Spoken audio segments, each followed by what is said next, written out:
meeting to order. All rise for the Pledge of Allegiance. Ladies remain standing for the invocation from Father Mark Habanera of Our Lady of Hope Parish.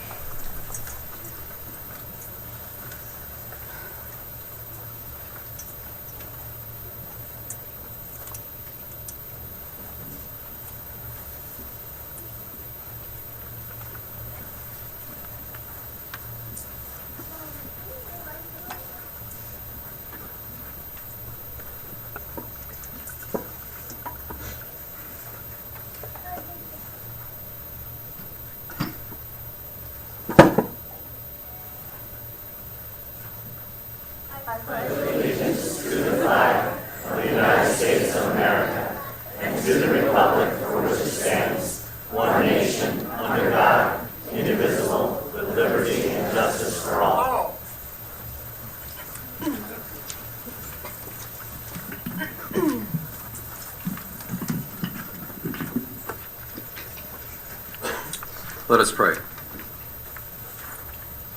O gracious and merciful God, we do praise and bless and honor your holy name. We gather as a people who is weary of winter, even as we know spring is here. God of nature, bless us with weather that will revive our spirits so we can work and recreate with one another in the beauty of this area of Gloucester Township.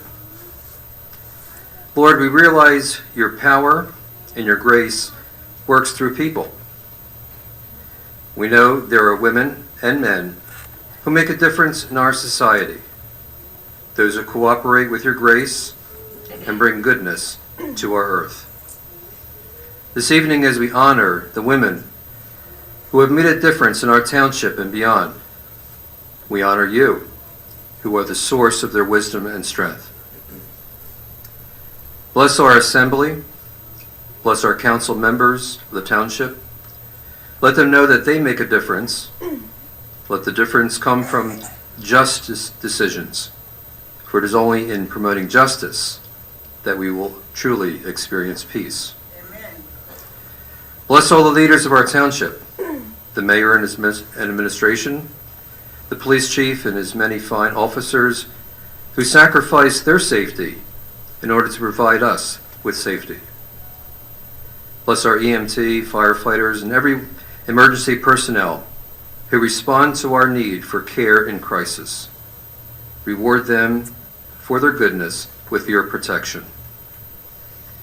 May all that we say, may all that we do, give glory to your name, O Lord, and peace and security and comfort to the citizens of Gloucester Township. We pray all of this to you, our God. You are the one God who lives forever and ever. Amen.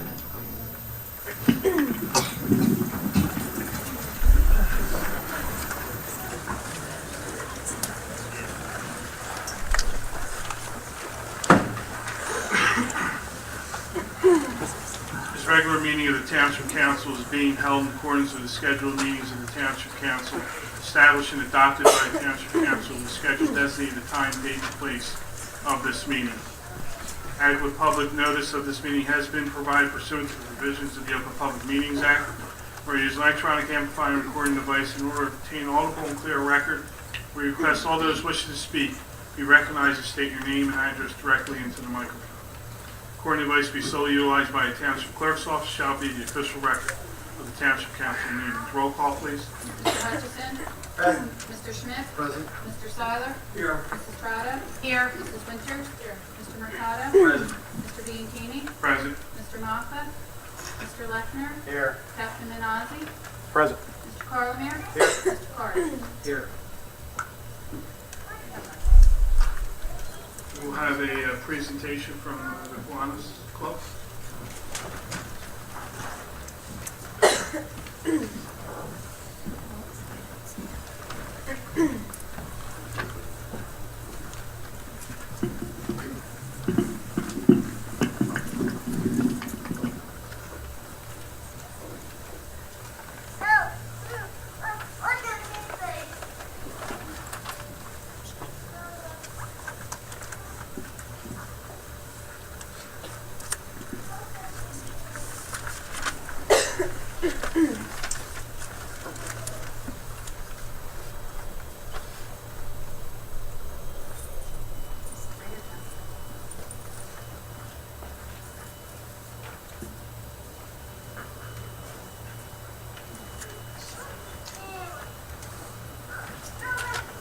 All right. Mayor, on behalf of the Kiwanis Club of Gloucester Township Blackwood, we would like to present you with a check for $1,500 for the Field of Dreams.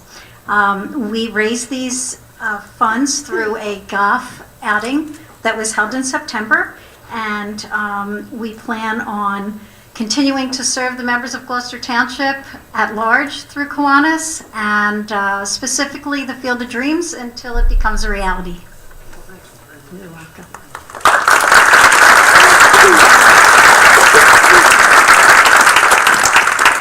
Well, thank you very much, Michelle, and to the members of the Kiwanis Club. Thank you for what you do for our community, not only in terms of this particular project, but so many others. Your civic commitment is unparalleled, and we appreciate that. And for those of you who are not familiar with the Field of Dreams project, we are building a Field of Dreams at our community park off of Hickstown and Peter Cheeseman Road, where the township has land, and we will be constructing a baseball field that is specially designed for children and adults who have disabilities. The infield is a hardened surface that is covered with AstroTurf, but it allows for wheelchairs, walkers, even portable ventilators, so that folks that have disabilities are able to participate in that sport. And we partner with civic organizations throughout our community to raise money. We are anticipating groundbreaking to happen this summer, and we're very excited about that. There's more information on our website if you want to get involved. It is a great program and will be a tremendous asset for our community here in Gloucester Township. So I thank the Kiwanis Club again. This certainly goes a long way in making that field a reality. So thank you very, very much.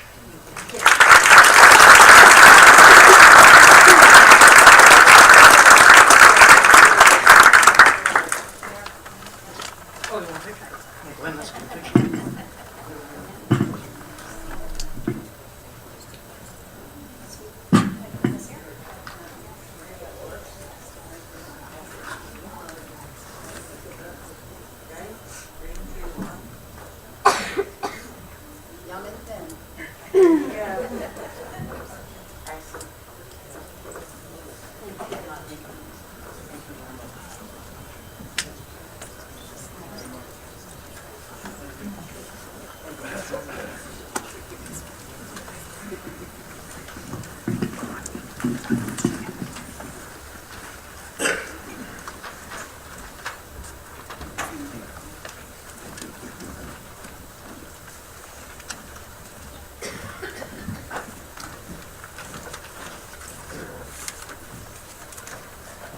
Good evening, everyone.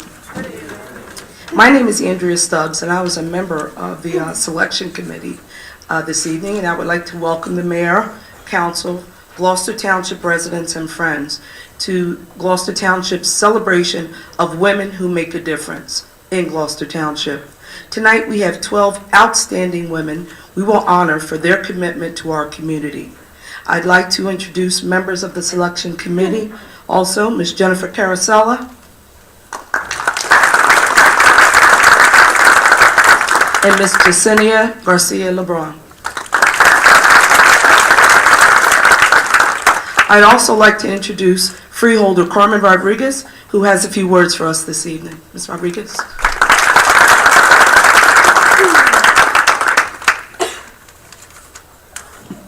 Good evening, everyone. It is a tremendous honor for me to be here to honor these 12 women who are going to receive these recognitions. And on behalf of Camden County, I have taken a moment to come here and to honor you for the outstanding work that you do on behalf of Gloucester Township and on behalf of all of Camden County. I also would like to take a moment to acknowledge the wonderful work that Gloucester Township Council does together with the mayor in putting these progressive events together that take the time to acknowledge the great work that is done by individuals. Even today, women still are not receiving the acknowledgement, the recognition that they have earned in many of the things that we do. We have an underrepresentation in many fields, including government. And for Gloucester Township to take a moment in time to stop and look and acknowledge the incredible work of the women that exist within their community is absolutely commendable, and I would like to acknowledge you for doing this.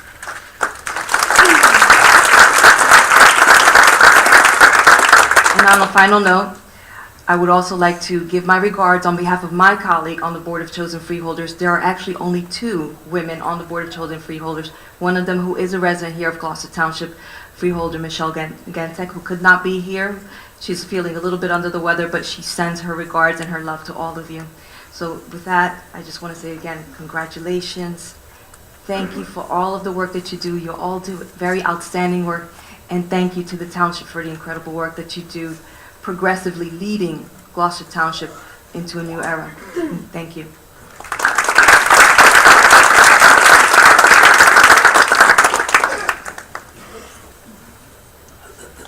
And here to perform a selection from their musical Once on This Island, please welcome the students from Highland Regional High School.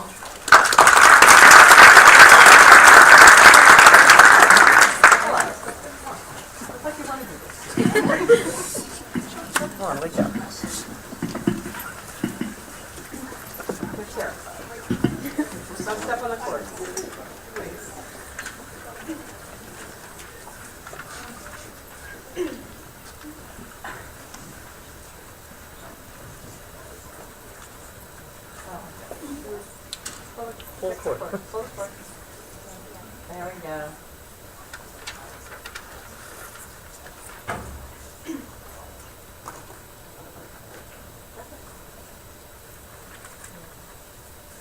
Yeah, she's supposed to tell them who you are. Hi, we're Highland High School, the backstage players from Highland High School, and we're here to present some selections from our musical Once on This Island.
River starts to overflow. And since we never know which way their winds will blow, we dance to the air, we dance to the water. The gods awake and we take no chance.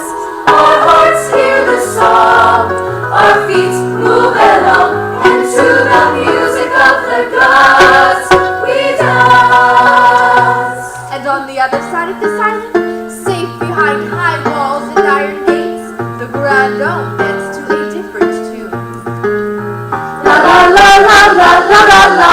They drink champagne, entertain tourists at their fine hotels, and tell their servants to polish up the Mercedes. La la la la la la la la. Two different worlds, never meant to meet. peasant's labor. How fine our clothes are, how fast we drive. We have sad parties, but we are dancing just to stay alive. We dance. What else is there to do? But then the seed and pull the weed and chop the cane. And bear the child and bear the gold and bear the pain. And as the rich go racing to their own refrain, we dance to the earth, we dance to the water. The gods awake and we take no chance. Our hearts hear the song, our feet move along, and to the music of the gods, we dance to the earth, we dance to the water. The gods awake and we take no chance. Two different worlds, Hula, never meant to meet. hula, But if the gods move our feet, we dance, we dance, we dance.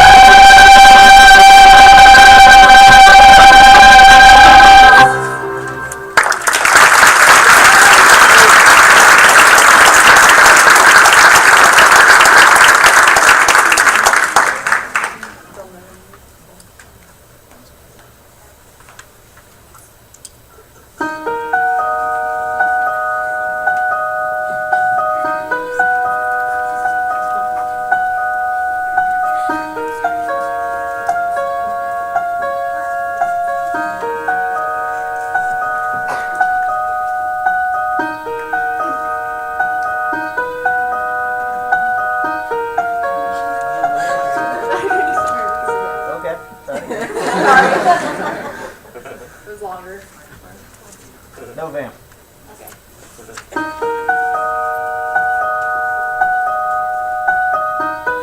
Sure as a wave needs to be near the shore.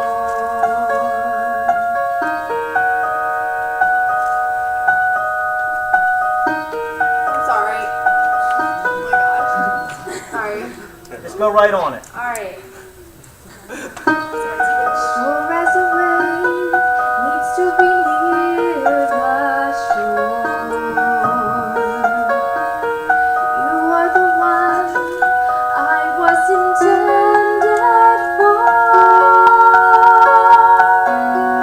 Deep in your eyes, I saw the God's design. Now my life is forever yours, and you are mine.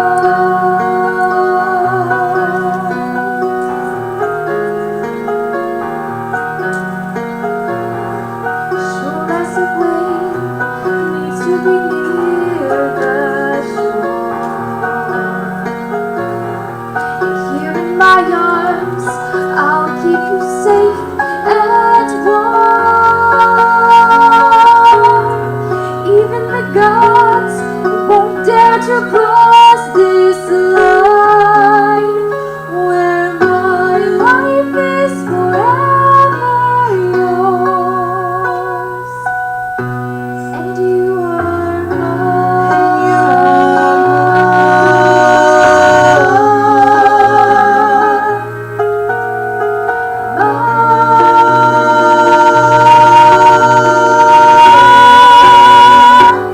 We'll race away and home as silver as the moon, and the storm will turn to sun on an island where the earth and sea are one. Sure as this night leads to a sky of blue, sure as my heart led me to be with you,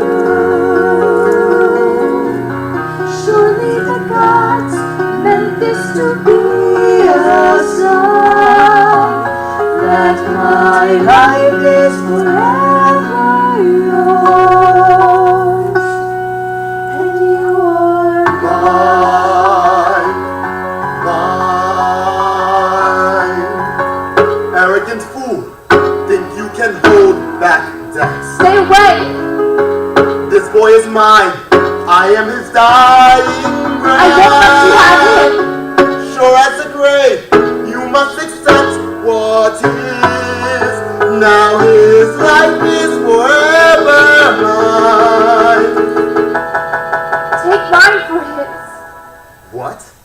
Take my life, my soul for his.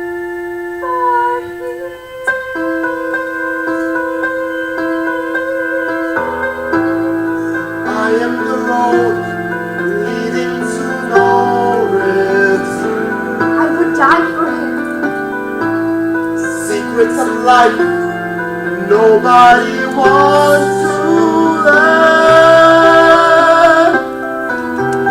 I am the car racing towards distant shores. Now his life is forevermore. Life is forever mine. And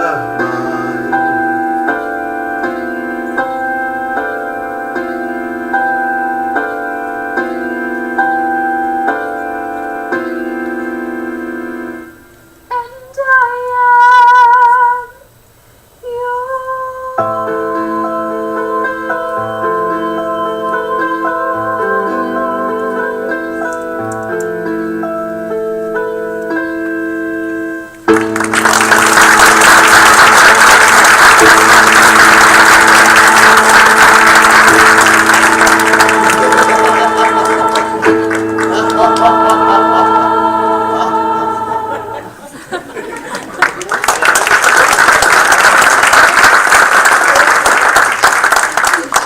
Yes, now come on.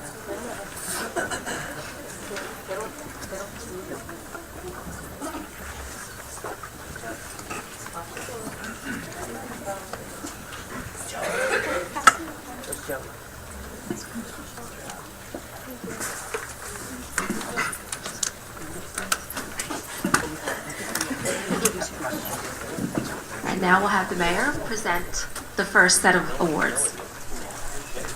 Well, thank you. Good evening. Great job, backstage players. It's good to see such talent. You know, I don't really have any talent. That's why I'm in politics. But it's good to see such talent. Thank you for participating here today, Father Mark. Ladies and gentlemen, welcome to our celebration of women who make a difference here in Gloucester Township. And tonight, you're going to hear about 12 individuals who work hard each and every day to make Gloucester Township a great place to live. And I have the honor of bringing forward this evening our first recipient. And I would ask Judy Weiser to please join me here at the microphone.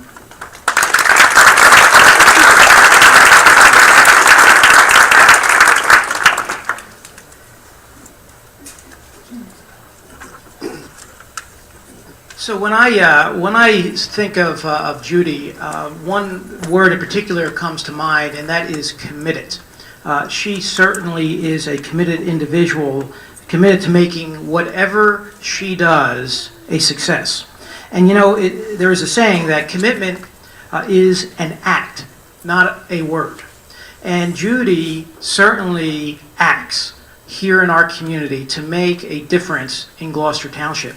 Now, Judy is an assistant to the Director of Guidance at Highland, but just as important, she has spent 10 years as an active member of our Gloucester Township Scholarship Committee. Those individuals raise money for our seniors at our high schools to go on to college. And what are we up to so far now? We'll reach $1 million this year. We're going to reach $1 million this year, which is fantastic. And certainly, Judy's hard work is paying off and benefiting our students here in our community. Judy is also a member of the Ladies Auxiliary at Choose Landing Fire Company for the past 40 years. 40 years. She is 42 years old. But for the last 40 years, Judy has certainly given back to the fire company and to our community. And I am very, very honored to present to you this evening a plaque from the Township of Gloucester, as well as a certificate from the state legislature and, of course, the County of Camden for all your work for making this community a great place to live. So, Judy, thank you so very much for what you do for us.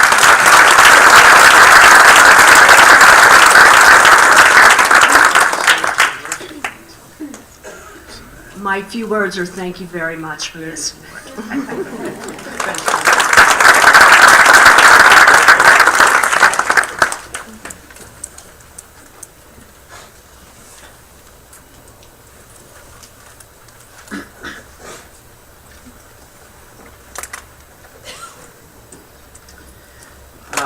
Alexis Andricola. Did I pronounce it correct? Please come up. Where? Alexis is a 7th grader at C.W. Lewis, and I met her this evening. And Alexis has a passion very similar to my wife. Alexis likes dogs. A couple of years ago, about 2005, I was driving home I got off of 42 and I was taking Lower Landing to come home, and I spotted these 2 hound dogs. They were running on the side of the road, their ears flopping right next to each other, and they're heading towards 42. So I stopped my car and I beckoned these hound dogs towards my vehicle, and they came to me. And they got in my car and they stunk. They were smelly dogs, but they couldn't get into the front seat quick enough. I put them in my backyard, and we still have these dogs today in my house. They sleep in my children's beds. They're a part of our family, and my wife is the Pied Piper. Wherever she goes, they go. So when I met Alexis, I thought of that day, and I thought of my wife and her passion and our family's passion for dogs. Now, Alexis was nominated by Officer Jennifer McLaughlin, and Officer McLaughlin wrote a letter for Alexis. I'm going to read that because I don't think I can do justice to it. It says, "I would like to nominate Alexis Andricola for Women Who Make a Difference in Gloucester Township. I met Alexis approximately a year and a half ago, and she made a lasting impression on me. Prior to becoming the Community Relations Officer, I was the DARE officer in numerous schools throughout the town. I had the privilege of spending a lot of time with children of all ages during this time. I have to say that Alexis stood out amongst her peers from the moment I met her. Alexis is a devoted volunteer at the Camden County Animal Shelter. She is not just a volunteer, but also an advocate for dogs. When I first met Alexis, she was walking a shelter dog on the side of the building. She immediately approached me with her friendly smile and asked if I was Officer Jen. She was glowing with pride. Alexis is so dedicated to taking care of the dogs that last summer she was there from early morning until the sun went down on some days. It was not uncommon for her to be there almost every day of the week. She helped the staff clean kennels, walk the dogs, and assisted with volunteer orientations. Not only did she do all this for no pay or reward at all, but her amazing personality and love for those dogs saved so many dogs' lives by getting them adopted into loving homes. Alexis and her friend Sam have created a website and are now selling shirts to benefit the shelter. She is not just a dedicated volunteer.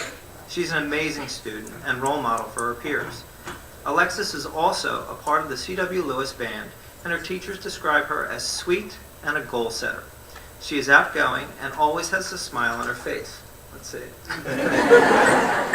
I spoke with Alexis one day about her goals for the future, and she told me that she's going to start her own rescue for pit bulls one day. I have to say that I know she will. I can truly say that I have never met a student this young, so goal-driven. When Alexis sets her mind to something, she achieves it. She deserves to be recognized for being so positive, dedicated, and responsible at such a young age. Gloucester Township should be proud that we have such an amazing young lady living right here in our town. And I would say this, passion. Passion is so important. And when you have a young person who has passion, you can't help but notice it and be proud. Now granted, she's only in 7th grade, so she doesn't have the body of work that a lot of us older individuals have. But she has passion, and she's doing something with her few years that she has. So congratulations.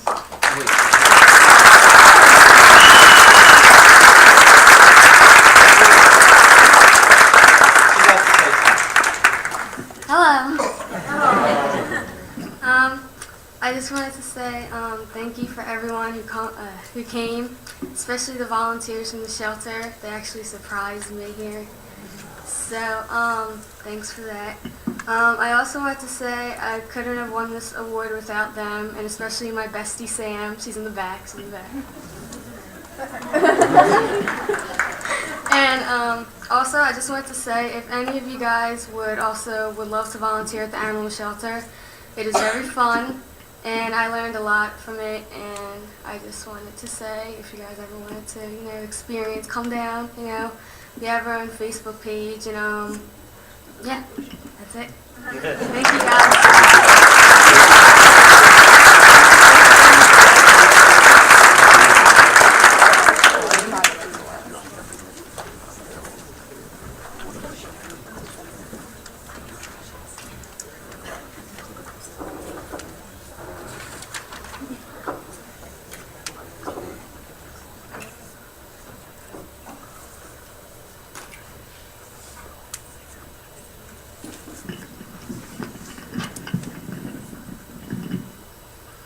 Good evening. It is my honor to honor Stephanie DeCosta. Stephanie, can you join us?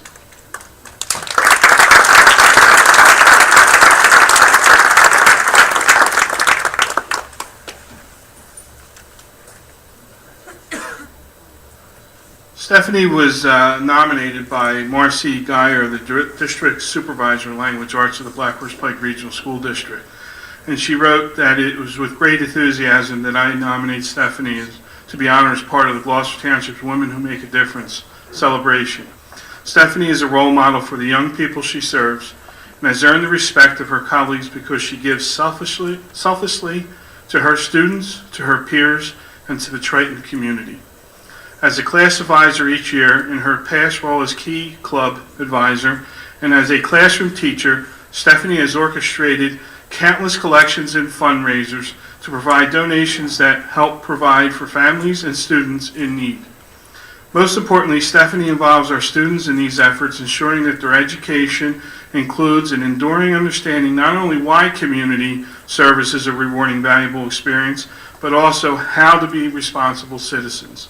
Her efforts have made the following donations possible: clothing, including dresses and formal wear for proms and special occasions; money for the senior trip, field trips, dances, or other events when students cannot afford the payments; food during the holidays; toiletries, school supplies, caps and gowns for seniors; sponsorship money for the Miss Mustang contestants; and books. Stephanie also devotes time outside the regular school hours to contribute to the culture and education of our school and its students. She organizes Spirit Week activities, supervising students on the weekends to decorate the school. She plans field trips to enrich the curriculum, including interdisciplinary trips to the Philadelphia's Art Museum, as well as excursions to see live performances and historical landmarks. And she volunteers as an advisor to Miss Mustang contestants, empowering these young women through active involvement in fundraising and sponsorship, solicitation, as well as through confidence-building performance activities. I believe that Stephanie deserves to be recognized for her passion and dedication to our community. The most important part of this that I think is very important is not only that Stephanie does this for the people in her community, but she also shares it with her students so that they understand why. She passes that along. And I think that's a lot of times we lose that. We may be doing it ourselves, but Stephanie takes the time to educate the students on why it's important to do it. And for that, Stephanie, I congratulate you for your honor.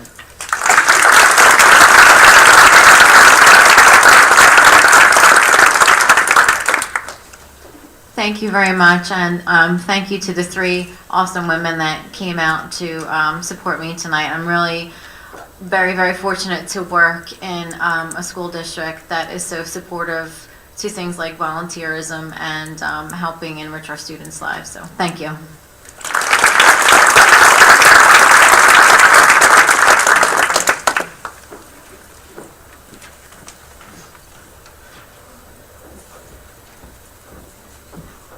I have the pleasure of honoring Mary Jo Dentino tonight. If she can come up, please.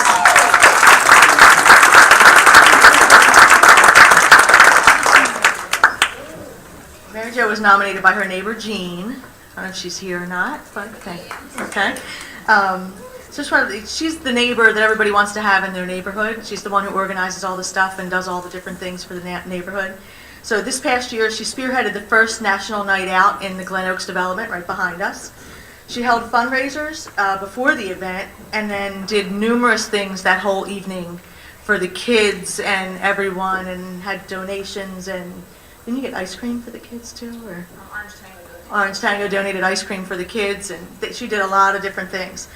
Through all her fundraisers, she was also able to donate $810 to the Field of Dreams, which is a wonderful thing. She's already working on the 2014 National Night Out.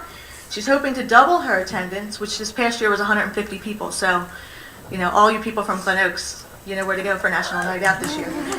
She's also hoping to double the donation amount. So she's already working on fundraisers and all different things for that. She's a graduate of our Citizens Police Academy, and she is a member of the Field of Dreams Committee. Also in the neighborhood, she hosts the annual Oktoberfest in the neighborhood. She does a Christmas Eve open house, and she has an annual birthday party for her dog. She just showed me the video of it. She has a 5-year-old Doberman, and Shelby, I wasn't sure, sits there with the hat on while the kids sing happy birthday, and then, you know, takes his little cake and opens his presents that the kids bring and everything. So it's really cute. You know, so the neighborhood is very happy to have her, and we're very lucky to have her in our township.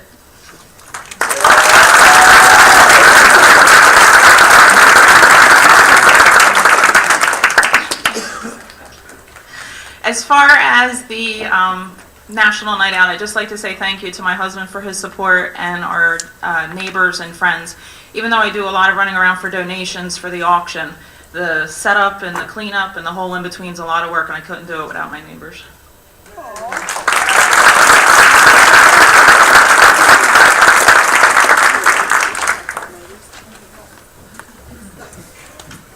You've given us a bunch of ideas for our National Night Out.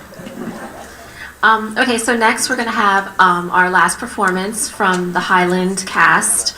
And so I'm not moving this microphone again because I'm not sure what I was supposed to do last time, but welcome and come up again.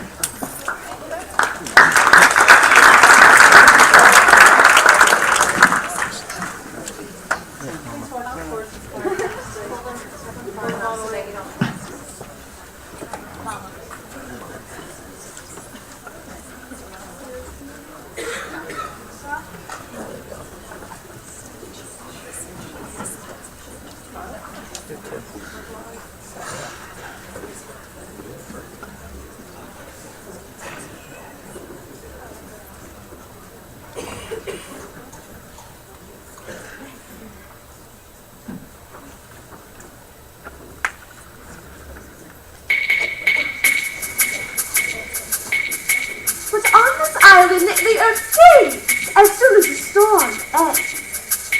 And as she moved the earth, she realized she was walking with old friends. The birds! Cuckoo, cuckoo, cuckoo, cuckoo, cuckoo, cuckoo, cuckoo. Sha, sha, sha. The trees! Sha, sha, sha, sha. Boom, boom, boom. The frogs! Boom, boom, boom. And the breezes!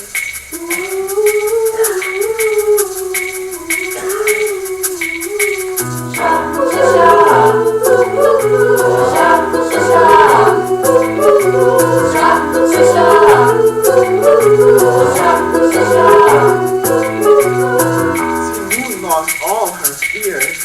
She knew Asaka was near. You've never been away from the sea, child. You're gonna need a helping hand. A fish has got to learn to swim on land. Walk with me, girl, don't you be afraid. Follow me, girl, let me be your guide. A pretty thing like you will need a thing or two, and whatever you need, Mama will provide. Come on, girl, down the road, little girl, you may lose your way. All alone world that may seem too wide. But sit on mama's lap, and I will draw a map, and whatever you need, mama will provide. I'll provide you rocks to soften the road, rocks to sit on the tree, to sleep underneath, fun for your toes, to fill up your belly, to fan your face, for making your bed. Mosquitoes! Ha! Bugs will bite little girl and the night will fall. All alone in the dark you'll be terrified.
Our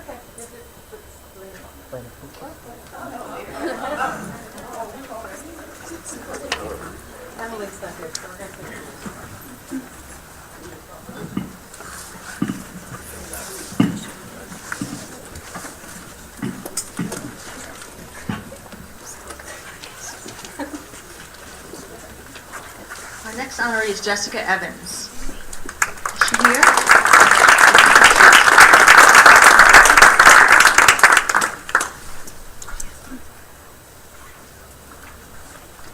Jessica's one of the English teachers at Timber Creek High School, and she is the Interact advisor there also. Working through the Interact Club, she has done many things throughout, not just the township, but just the South Jersey area. She's worked to cook meals for Ronald McDonald House and the Cathedral Kitchen in Camden. She's hosted a Valentine party for the Urban Promise in Pennsauken. She does after-school crafts for the children at Ariel Latchkey. She hosts donation drives for Toys for Tots and the Voorhees Animal Shelter. She's helped with the Main Stage Center for the Arts and Special Olympics. She's planted flowers at the high school for Earth Day. And this year, as part of the Martin Luther King Day of Service, she organized and directed and gathered at the delivery of school supplies, toys, food, toiletries for the Boys and Girls Club in Glassboro. And every year she works to create the float for the holiday township parade in December. According to Ms. Robinson, who nominated her from the high school, she said she's a quality teacher and her ability to be organized, creative, and committed to our profession are attributes that affect our community. So we're lucky to have her in our township.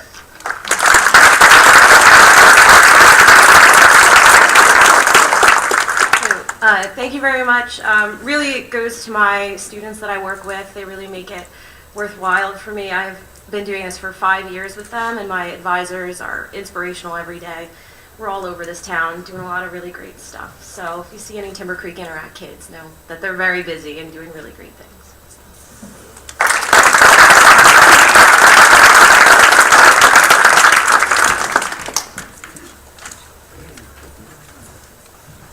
Welcome everyone to Women Who Make a Difference. Now, even though we're here for the women tonight, and I apologize, the first thing I'm going to do is have a guy come down here. But this is not any guy, he's very special. He's a teacher at the Glen Landing Middle School. He was a teacher at Mullen Middle School. He worked in the Parks and Recs in Gloucester Township. He is a Gloucester Township resident. He has a beautiful wife and 2 lovely daughters. How about a nice round of applause for Mr. Tony Siak.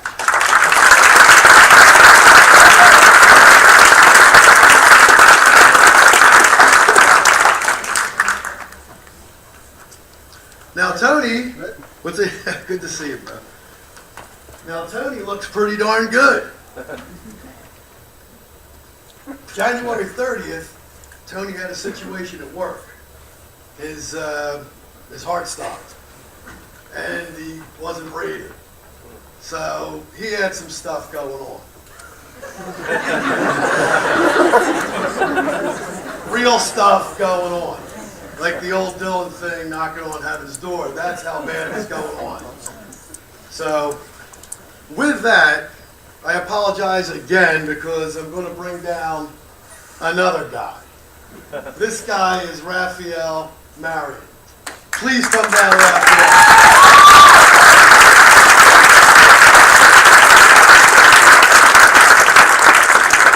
Now, while Mr. Ciani was doing his teaching thing, Raphael was around when he saw Mr. Ciani not doing too well.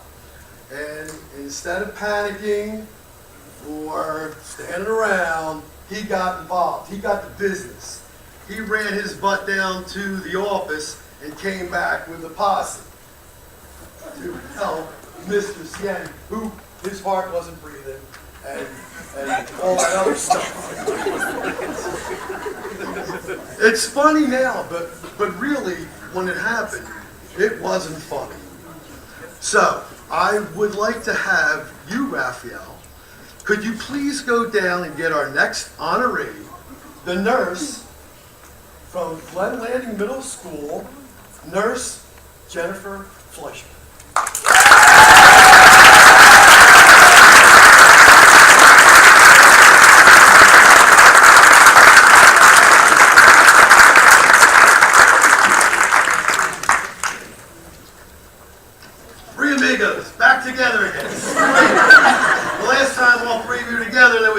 problems. Stuff was going on, and it wasn't fun, and it wasn't happy stuff.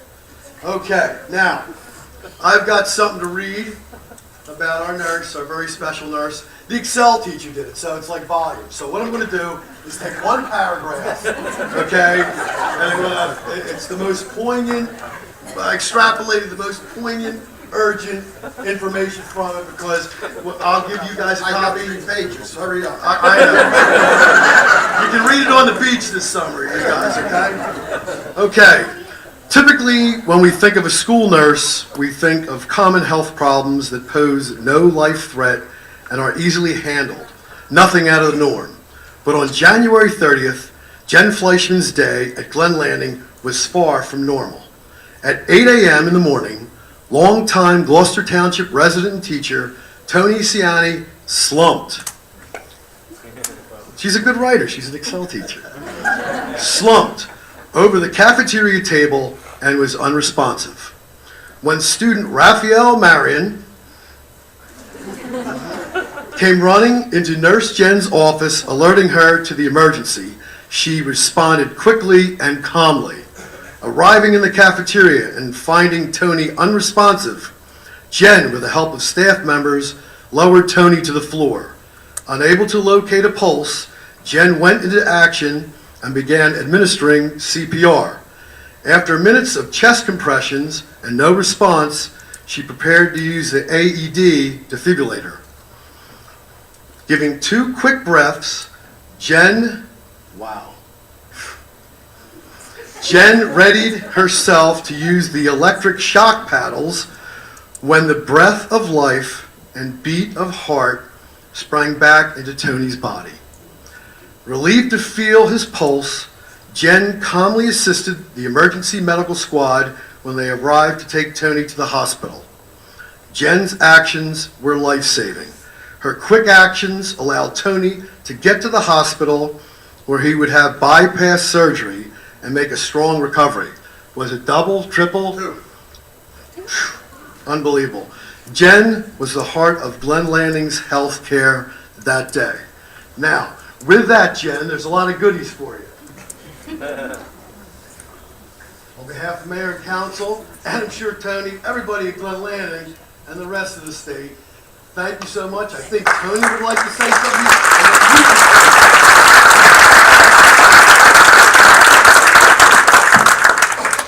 What I would like to say is thank you so much, Jen. Because of her quick thinking and knowledge, I may not be here today. I would like to, not taking away from Jen, I'd like to thank my wife, my family, for all their help as I went through this. I don't know what I want to say, but it was something that I never experienced in my lifetime. So Jen, once again, thank you very much.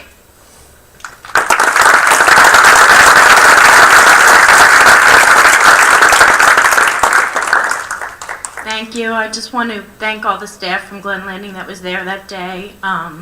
Without them, we wouldn't have been able to respond as quickly to call 911, bring all my medical equipment in.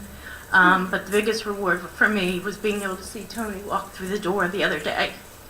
So thank you.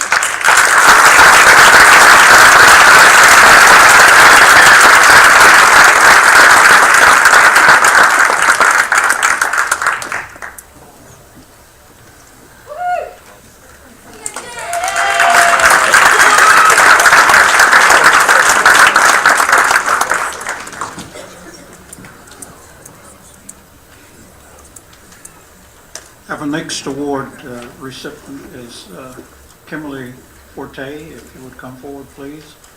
And I would like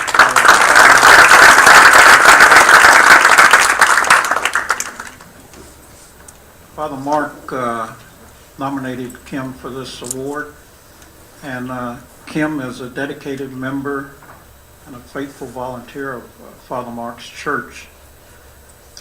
Kim has lived in Gloucester Township for 28 years, and she is married to Jim Forte.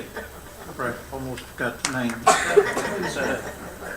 She received her BS degree from the University of Mansfield and a master's degree from the University of James Madison in Virginia.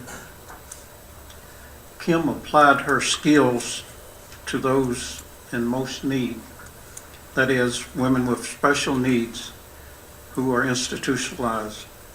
She has worked for 20 years at the New Jersey State Developmental Center in Vineland as an audiologist.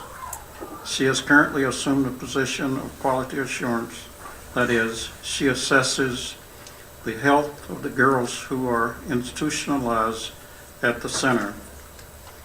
In 2003, Freeholder Helen Albright presented Kim with the Freeholder Proclamation for her service to the seniors in Camden County during Better Hearing Month. Kim volunteers to teach children at Our Lady of Hope who have special needs. Every Sunday morning, she instructs those children in the ways of faith. The program is titled St. Bard's Kids. That is a reference to the Saint Bartholomew, who is patron of those with neurological problems. Kim's dedication to this program for the past 5 years and her love of the children is a great example of all. I would like to have Father Mark to say a few words before I make the presentation. It's just a pleasure to nominate Kim for her dedication, and so many have dedicated themselves to so many important works, but can there be anything more important than our children, and especially our children with who are have special needs. So it's a real privilege and an honor to have her as part of our force, our staff, and I wish others would learn from her example for that dedication. So thank you.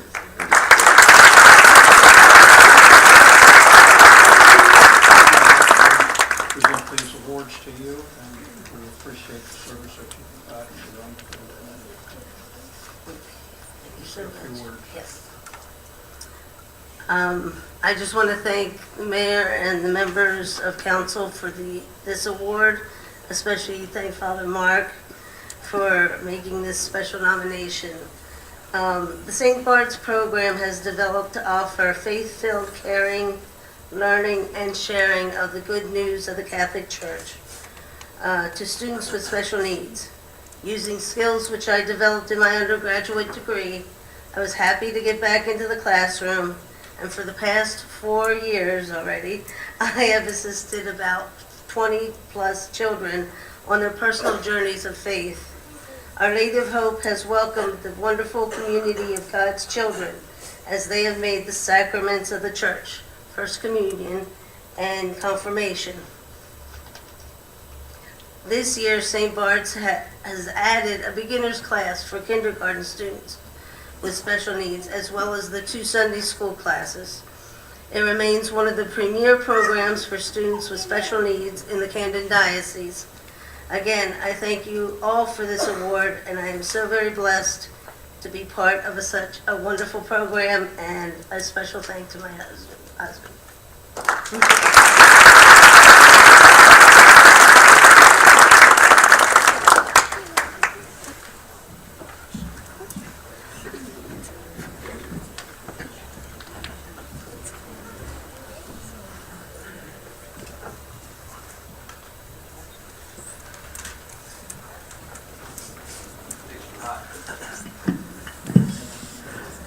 Good evening. If I could have Natalie Franco come up, please.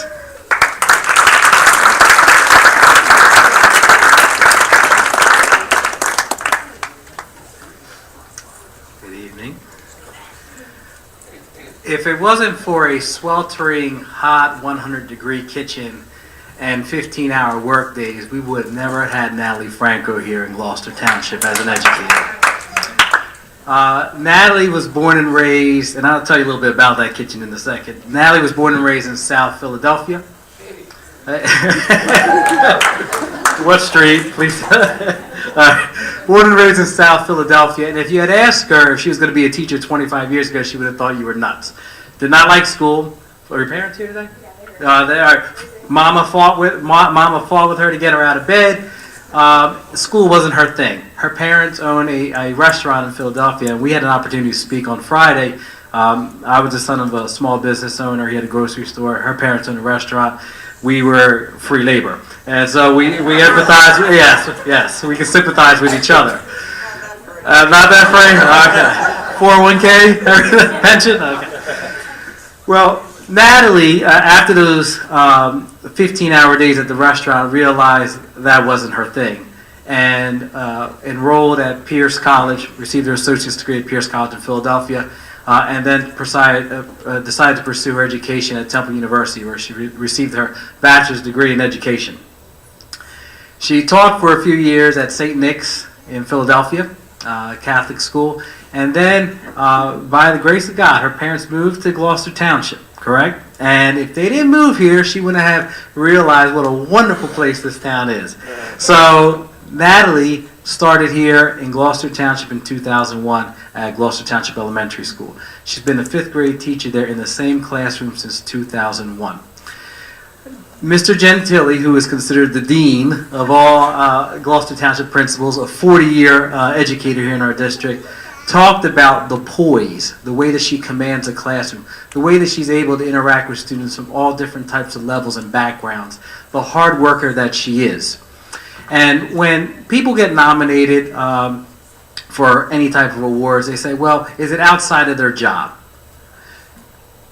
This is her job, but she does so much more outside of it. If you go down the pike on an early evening, 8 or 9 o'clock, that light may be on in her classroom, because she doesn't leave there at 3 o'clock.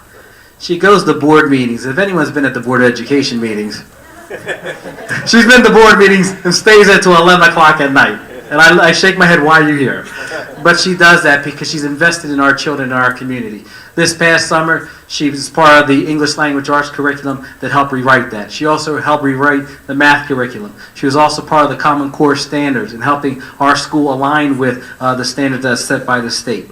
In 2002, 2003, she was the Apple Award winner, which is considered Teacher of the Year, but they call it the Gloucester Township Apple Award for Education Excellence. She was the recipient of that. In 2006, 2007, she was the runner-up to that. But 2010, 2011, she was the American Legion Post-281 Teacher of the Year. So this past year, I keep seeing Natalie all these different functions throughout the school district. And I like to observe and see what's going on. And I just realized the connectiveness that she had, not only with students, not only with parents, but also with her colleagues. And I've seen that, well respected throughout our district. And that's why this year, when Gloucester Township participated in the Teacher of the Year, we have 11 schools, 3 middle schools, 8 elementary schools. She was selected as the District Teacher of the Year. In addition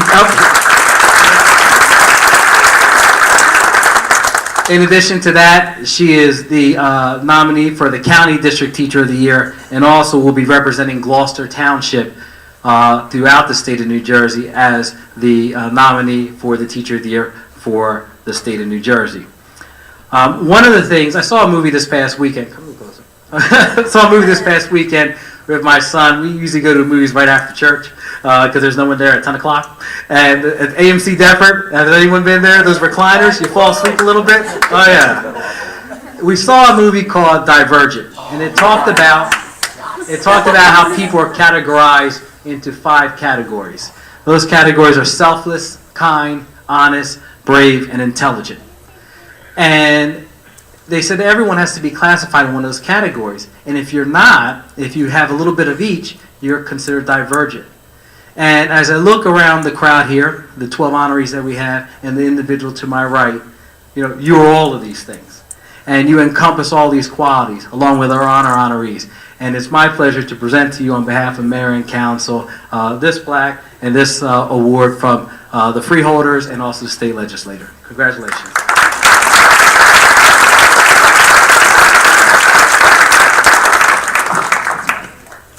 I'm just going to take this in my hand because I am only 4'9½", So I am a witness to tell you, size does not matter.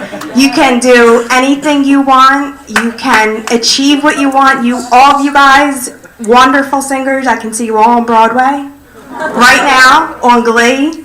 I don't even watch TV because I'm at Gloucester Township till 11 o'clock at night. But I know that Glee is for you.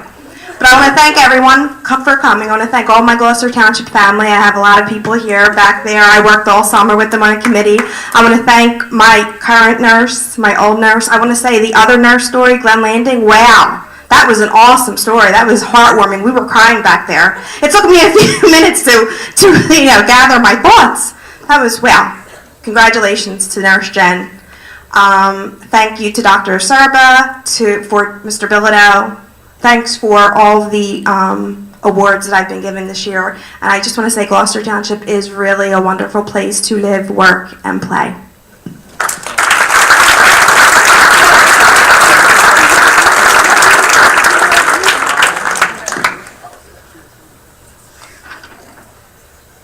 Emily Griffin from Triton Regional High School could not be here today. She was sick. So the Highland players will be coming out one more time. But also, before they come up, I want to thank Miss Nita Rowland, who is the director of the musical here. I sent her an email on behalf of the committee. We said we need an act, and they're here performing, and I appreciate you on such short notice. Thank you very much. So, one more time.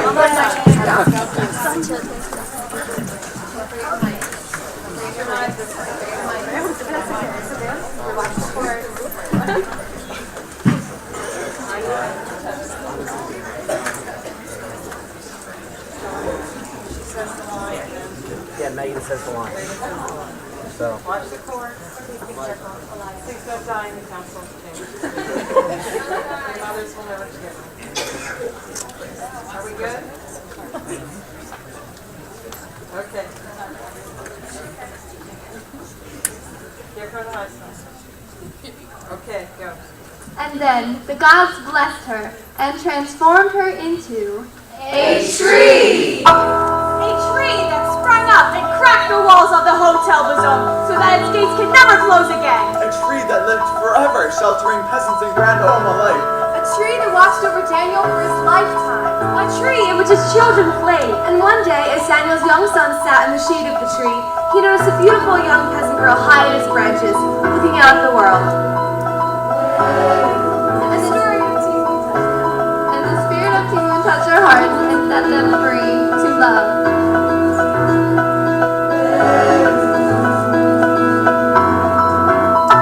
And she stands against the lightning and the thunder. And she shelters and protects us from above.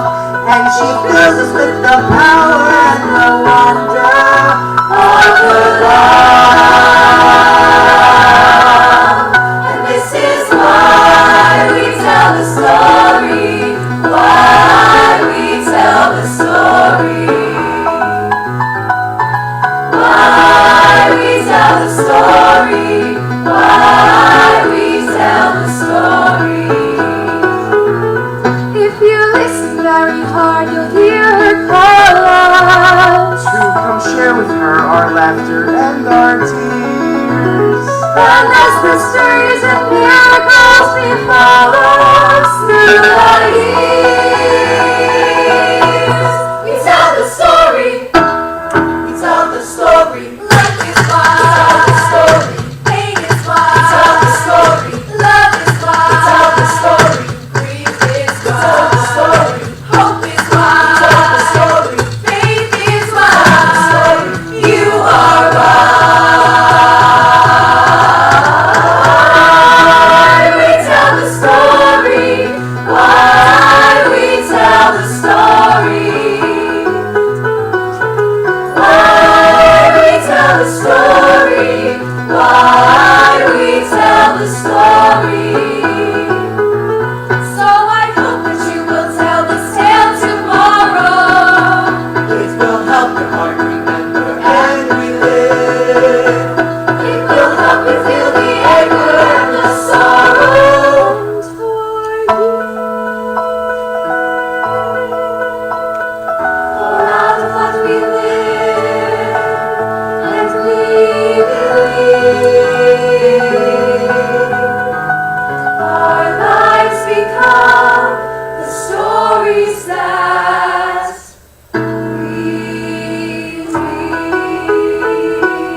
We tell the story.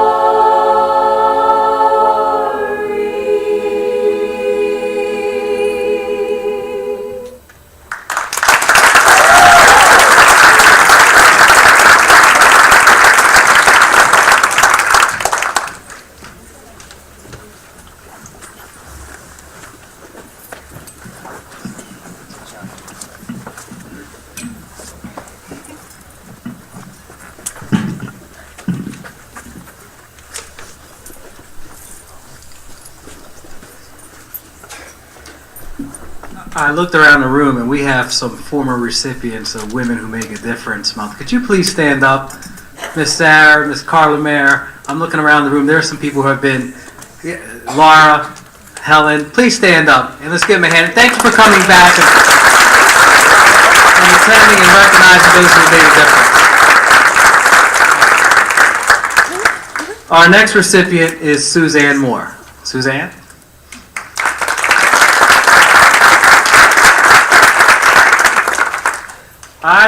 8 years ago, I met Suzanne. It was a Sunday evening, and she was help setting up tables and place settings for a senior citizen event. She had just graduated from Cabrini College.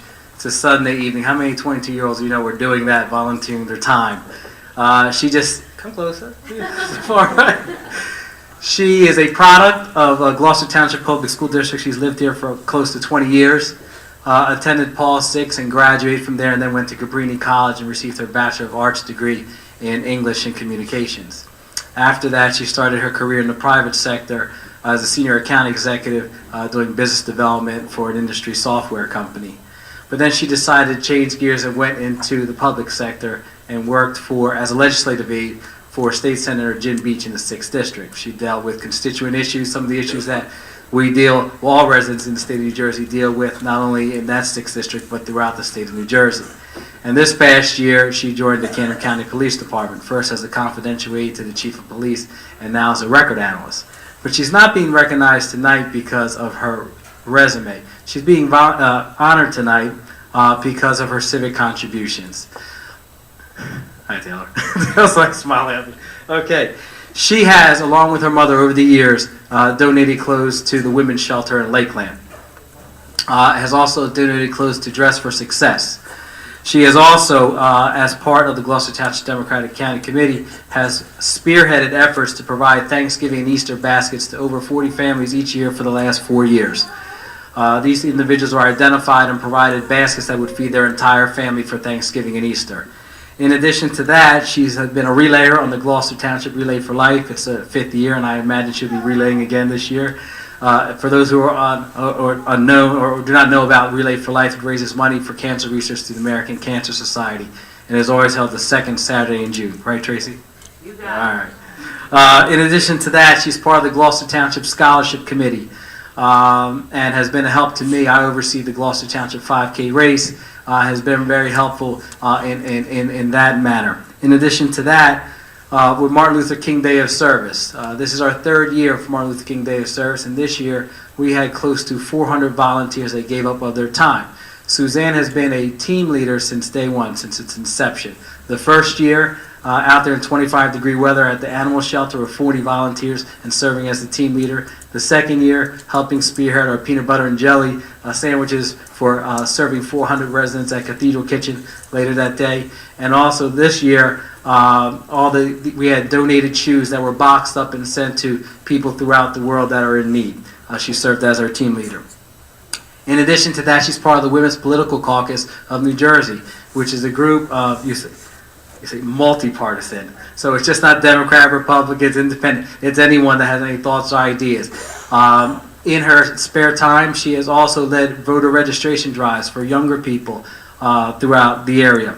She also headed up the first annual Veterans Parade that was held 2 years ago, working with not only our township, but Runnymede and Belmar, and coordinating a welcome home parade for our veterans that culminated in Belmar Park. In addition to that, she served for 2 years on our Women Who Make a Difference Month committee. So she helped put this program together the previous 2 years. So it's for all of those things that you're being honored today. And I think it's something in your DNA. That's something that if you ask her to do something, she's going to help out. And I go back to our Martin Luther King Day service. I don't have to call her to be a project leader. She just volunteers her time and she goes, I'm going to be there. And she's one of those individuals, when you know that she's around, things are going to turn out okay, because she's going to make sure that things turn out okay. So on behalf of Mayor and Council, congratulations and thank you very much for all your time.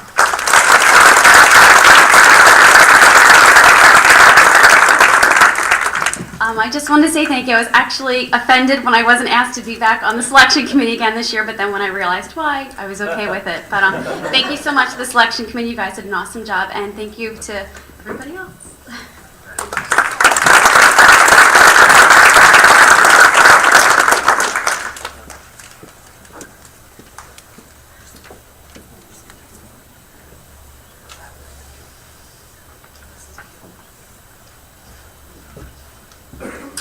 It is an honor tonight that I get to recognize Patricia Price. Come on up.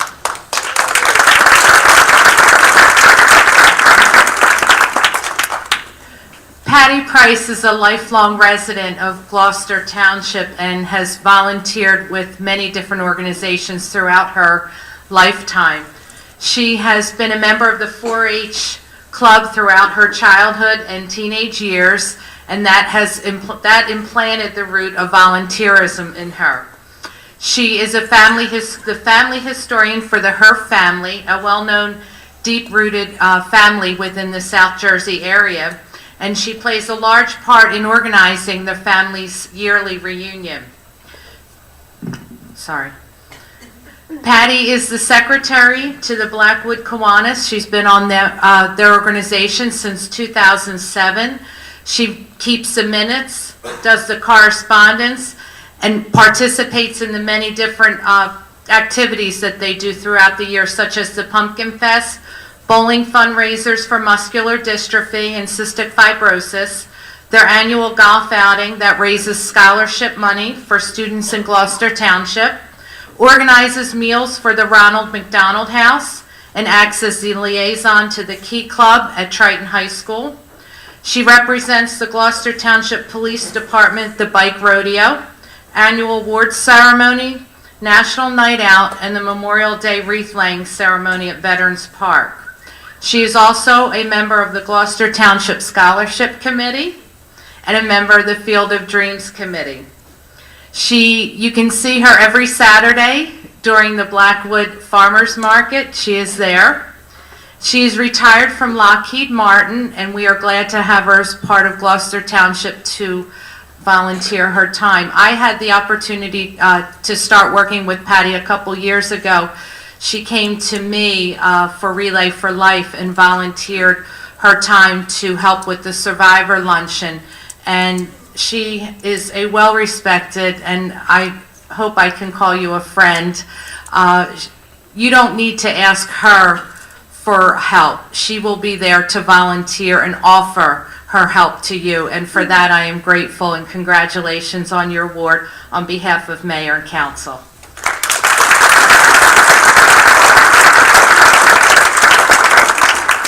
It's an honor and a privilege to receive this award. Thank you very much.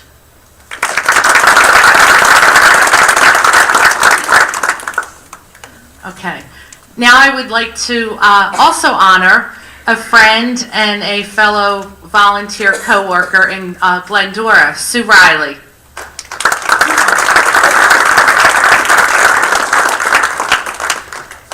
Sue and I met about 13 years ago. Our sons are the same age. You know me. Sue and I began working together when her son started at Glendora Elementary School. I was the PTG president, and I quickly realized Sue's asset to the community and got her on board, and she's been a member of the PTG ever since. She's been the vice president for the last 2 years, and she's the incoming president. And Sue is the type of person that also, you don't need to ask for her help. She's there to offer her help all the time. She has been to numerous meetings with the staff, with the PTG committee, and offering her advice, offering her creative ideas. She's a big part of Glendora Elementary School and a big part of the community there, and for that we are very grateful. Sue also is a part of the Glendora Baseball organization, where she served as the treasurer of the Ladies Auxiliary and also helped run the snack stand. And for all of you moms out there that have run that snack stand, it's amazing the time that you have to put in for that. Every time I would talk to Sue every week, oh, I got to run to this field, I have to replenish that. So she's devoted a lot of time to that organization, and they are very grateful for her help there. Sue also, I'm so proud of Sue on this level. This past year, Sue works in the nuclear medicine field, and this past year she decided to go back to school to further her education. And for myself, I know I struggle with that every year as to whether or not I want to do that. And I give her a lot of credit, because for what she volunteers her time for, to keep her kids engaged in the community and do what's right for her family, she found the time to go back to school to further her education. And I think she's a great role model to all of us women and to all of the kids in Gloucester Township and in Glendora School, to show the time that you put in, you can get something good out of it. And I'm so thankful to call her a friend and to have her on my side when I need somebody to work with me. So congratulations, Sue.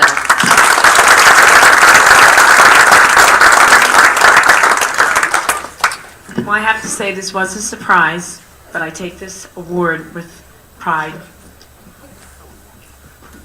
That's it.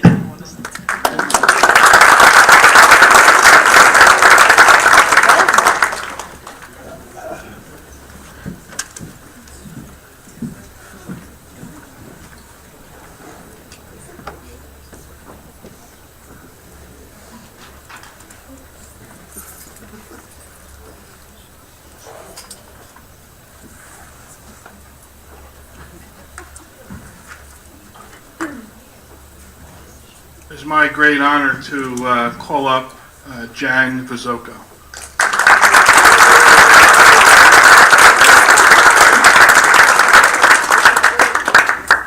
Ms. Petit, you want to join us?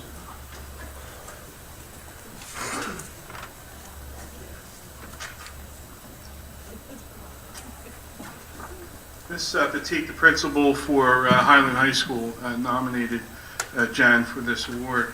I'd like to read what she wrote. I would like to nominate Highland's Student Assistant Coordinator, Jan Vizocco, to be recognized as a woman who make a difference in our community.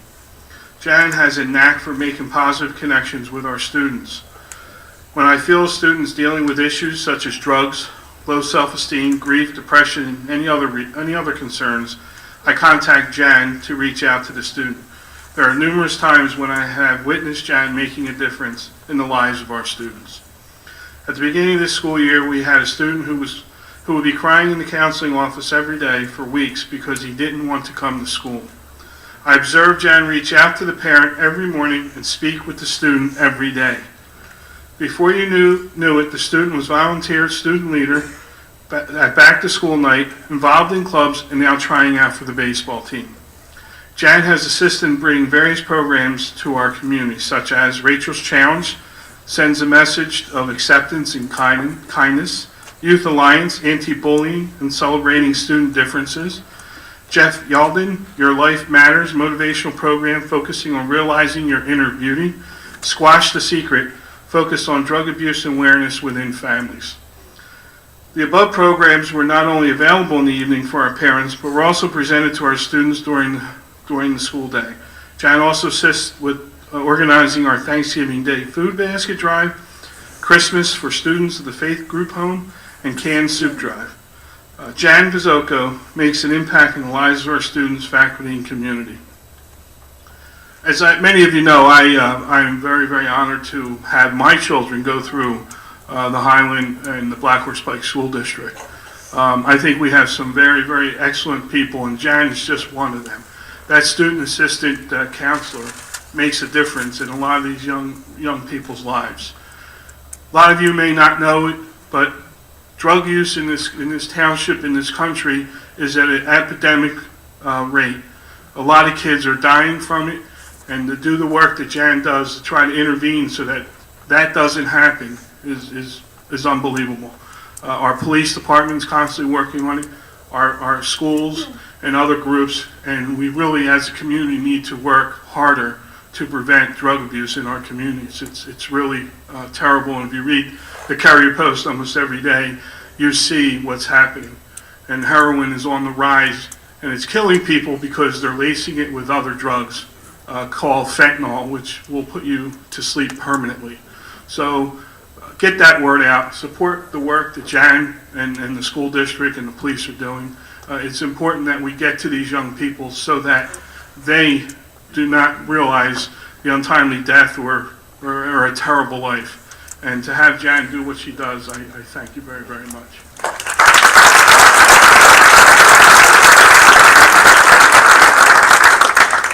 Again, I'd just like to thank Jan Vazoko for all she does. She also, there's parents that are in need sometimes of just someone that needs to listen to them, and she's always more than willing to reach out to families.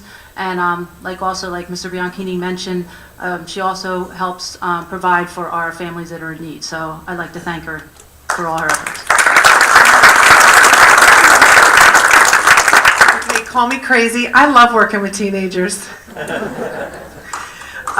It means the world to me that they trust me with their secrets, and I consider it a privilege. Thank you.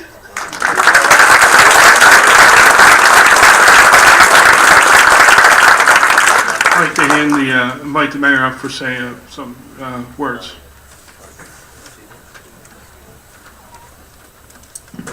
Well, ladies and gentlemen, thank you once again for joining us this evening. I want to thank our selection committee for the time that they put in and making this such a wonderful, wonderful evening. So thank you so very much for your time. The backstage players for joining us this evening and sharing your talents with us. And certainly it makes me very, very proud to be the mayor of this community. You heard this evening how you are making a difference right here and changing lives and affecting the quality of life here in our community. I travel, of course, throughout Gloucester Township, and I meet so many individuals who give of their time. They volunteer countless hours to give back to this community, and we recognize that. And this year, council and myself, we are going to be opening Citizens Appreciation Park. That is going to be located right on the Black Horse Pike in the Glendora section of our community, across the street from the Glendora Volunteer Fire Company. Each year, every September, we will have a ceremony at that park. It is going to be built now that the snow has hopefully stopped, or at least soon. It'll be built under construction soon, with an anticipation completion date in September. But each year, all of our volunteer organizations, our civic organizations, our social organizations in town will be able to nominate one individual from their organization whose name will go on the Wall of Honor. So each year we will be honoring individuals who give back to this community, because it truly, truly makes a difference here in Gloucester Township. Again, I can't thank you enough for what you do. You are making a difference, and I jotted down as folks were talking about things. You are making a difference at the animal shelter. You are making a difference in education. You're making a difference in your neighborhoods with National Night Out and other community activities. You're making a difference by collecting toys, by working at the Ronald McDonald House, by helping children with disabilities, by helping women at our women's shelter, by helping collect food for the needy, by working with our veterans. You're making a difference at our local youth athletic organizations. You're making a difference with students and the students' lives, and you are literally saving lives. So again, thank you so very much for being the role models that you are, and certainly for giving back to our Gloucester Township community. At this time, I'd like to bring forward Assemblywoman Gabriella Mascara, who would like to say a few words on behalf of the state of New Jersey.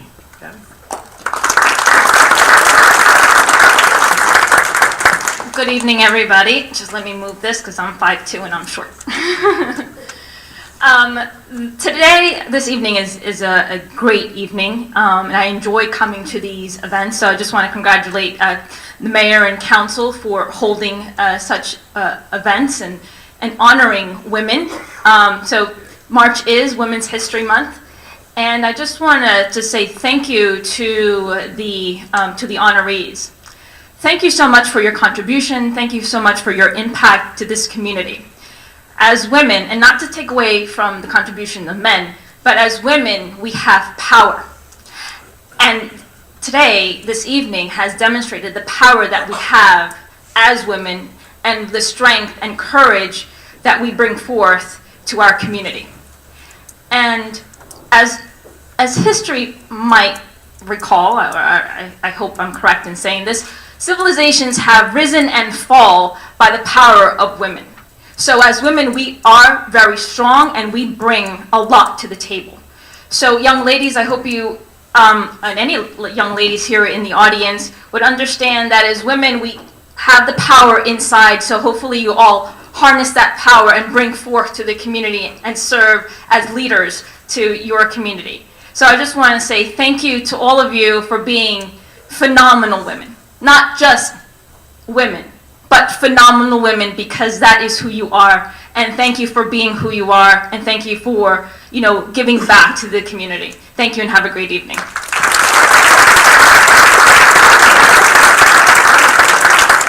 There are just two more ladies that I would like to acknowledge and thank, and that is Michelle Winters and Tracy Trotto, serving us here on council.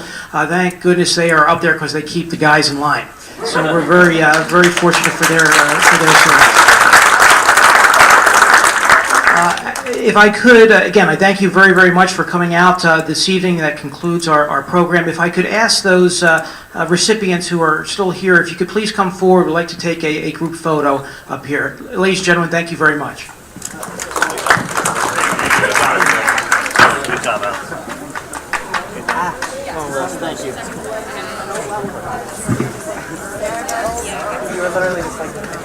Started again. It wasn't even like it's your fault. It was like... Thank you guys so much.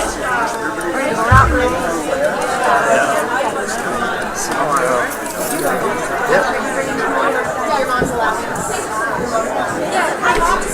She's like, oh yeah, you're fine. Yeah, no more. Well, wait. Earlier she was like, Mom, just the horse and driving. She's like, I don't know. I was like, going to beat her. But she's walking the door and she's like, oh, where are you? You guys are fantastic.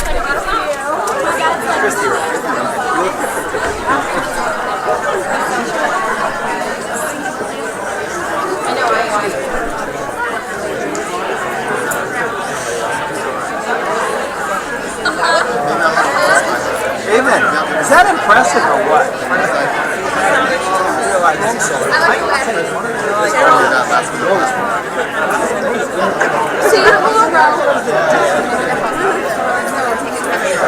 You should work in Disney.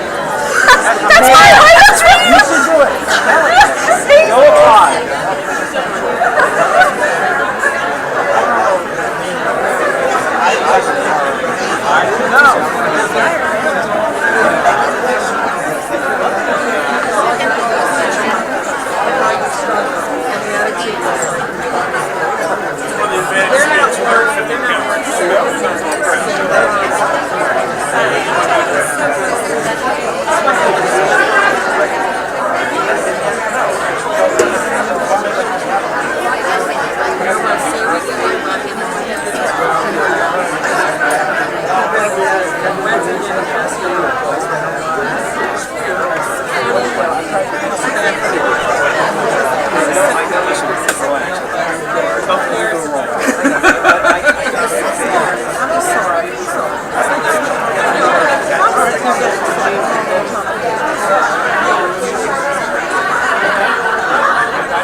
I saw Public Works out there today, in fact, out on my street.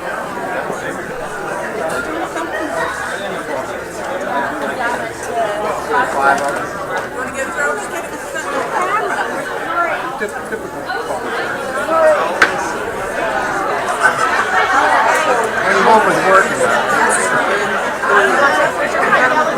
I'll try and remember to bring it with the next time. Give me a call or I can't remember. I'm sorry.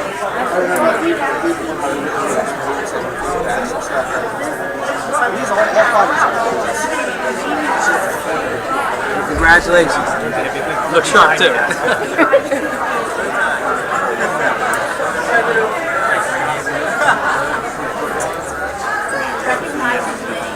Well, I need to get lost back there. I mean, there's only one thing.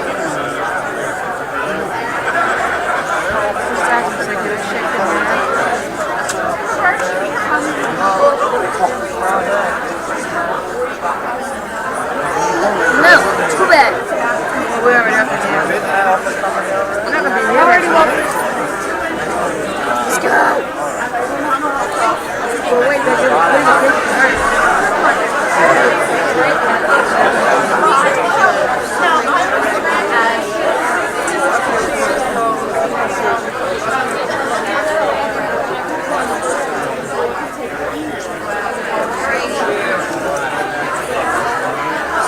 Driving like the first time, like control, and then I start controlling things in the car, so nothing else.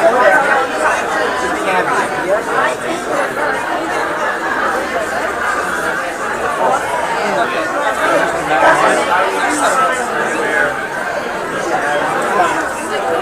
Where's that at the back of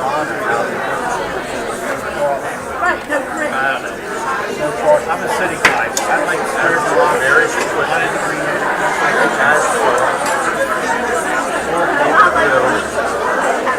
I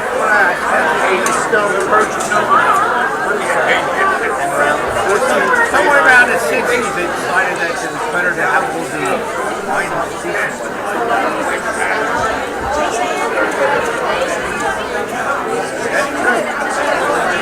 How you doing? Hey, it's good to see you. How you doing? Hanging in there. Francissimo, very nice job, buddy. How you doing?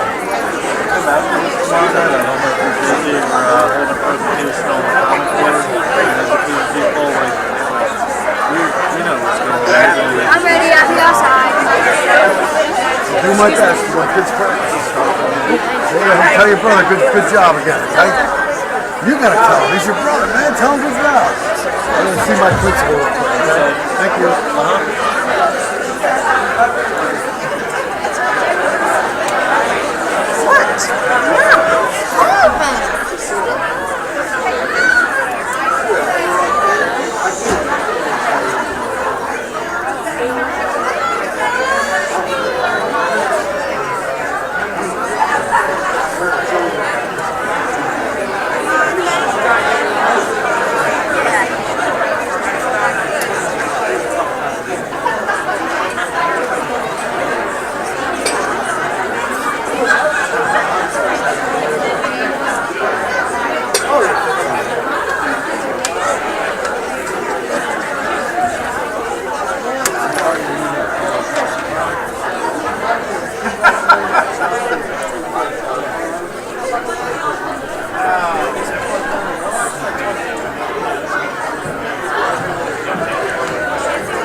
It's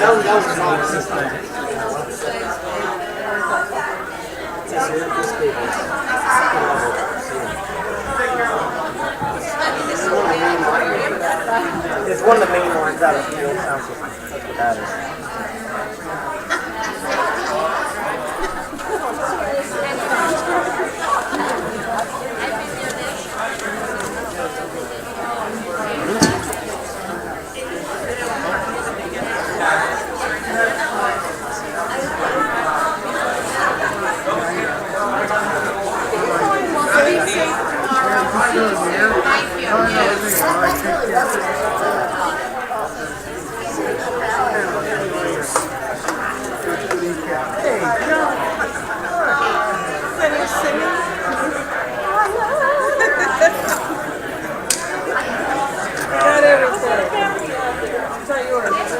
All right.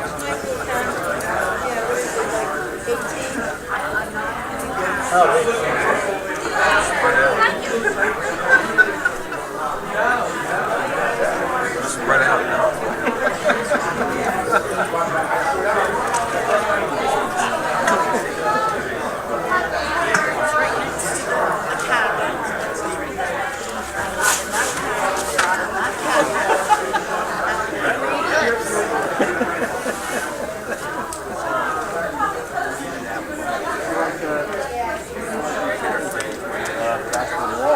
That's right. Right. You walk in, you see where the exits are. I couldn't choose my Joan and I were sitting on the other side. And I guess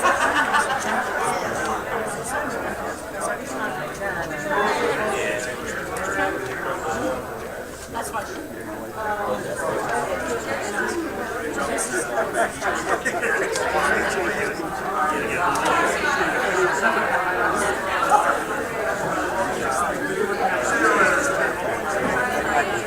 Hi, Joe. Sorry. Join us today. Well, I need your help. I'm trying to get my vote on the Well, wait a minute, let's see, did I just sign this? I signed something for Ray back there. Yeah, this is that for the U.S. Senate. Mary Saber. Okay, I signed two for you. I just talked to Greg, and the county's not getting any endorsement for the U.S. Senate. Which is reassigned in. Who is your buddy? Mary Saber. Your dad probably knows who it is. I don't know, possibly. I was going to take a break, but he's like, please don't balance your signatures. He called me, I'm like, okay. Okay, is he connected with Agenda 21? No. He would oppose with that. He's a professor at Remington. Oh, okay. Joe, this is my friend. Pleasure to meet you, Lou. I'm Joe. Joe ran for council last. Oh, okay. Right. Gonna get another shot or? No. He worked hard. I'm working a lot more hours now, so I came home today. I need to take a nap for 2 hours. Nice. Nice Scotsman. I like that. That's not Starbucks.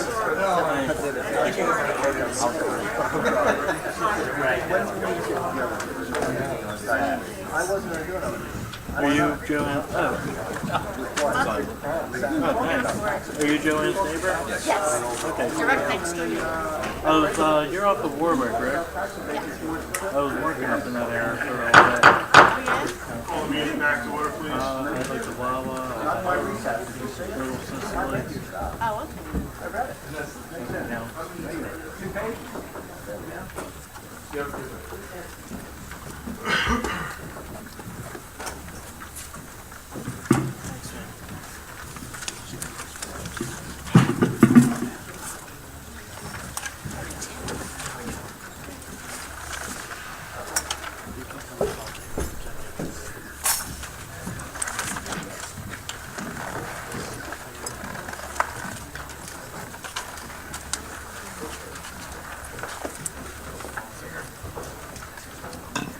Roll call, please. Mr. Hutchison? Mr. Schmidt? Yes. Mr. Seiler? Mrs. Strato? Here. Mrs. Winters? Here. Mr. Mercado? Present. Mr. Mr. Bianchini? Present. Before we get to the closed session, the public portion, we're going to have a closed session. This closed session will probably be about 15 minutes in length, and it's necessary for litigation for the lawsuit Kunz, K-U-N-Z versus Township of Gloucester, and this is the lawsuit involving the gun club. So we'd ask for the attorney to come in and give counsel an update on it. So we're going to go into closed session. So I need a motion to go into closed session. So moved. Second. Oh, I'm sorry. We have a resolution to go into closed session. So this would be resolution 101? All right, so a motion to approve the resolution to go into closed session. Second. On the question, roll call, please. Mr. Hutchison? Yes. Mr. Schmidt? Yes. Mr. Seiler? Yes. Mrs. Prado? Yes. Mrs. Winters? Yes. Mr. Mercado? Yes. Mr. Bianchini? Yes. Thank you.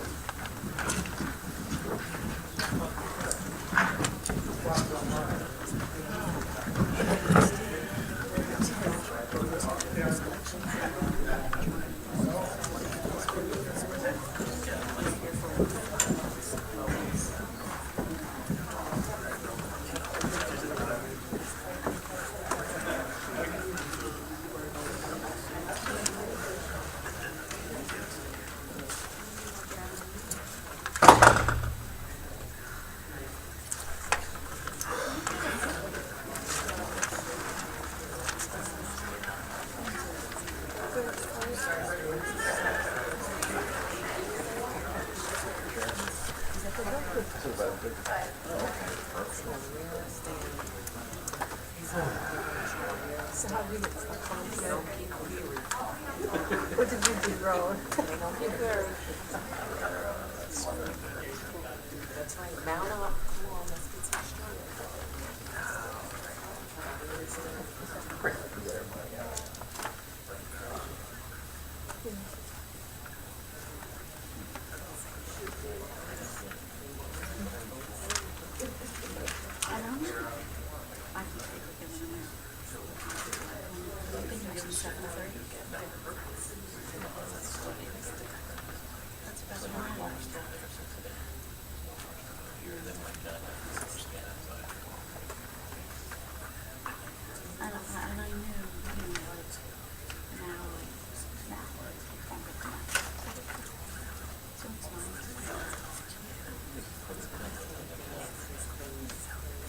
You know what?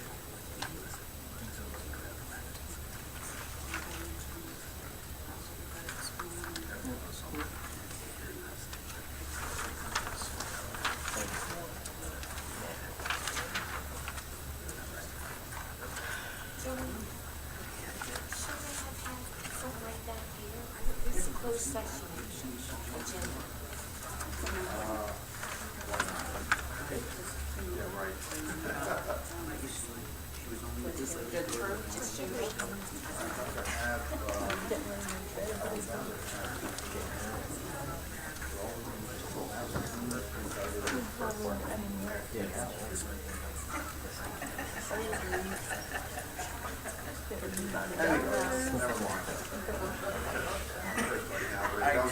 I got it. I got it. It's just being at 8.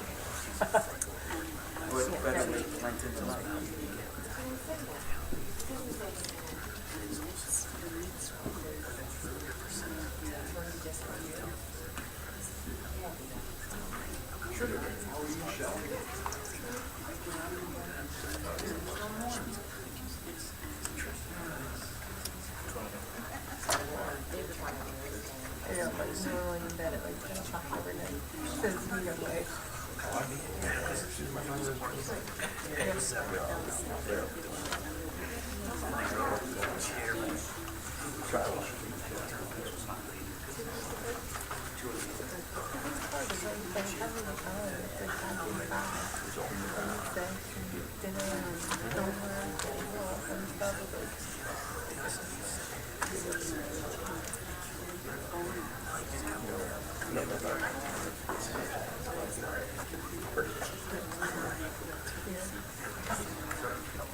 Sounds good in theory. And then the other one talking about the Oh, yeah, you're right.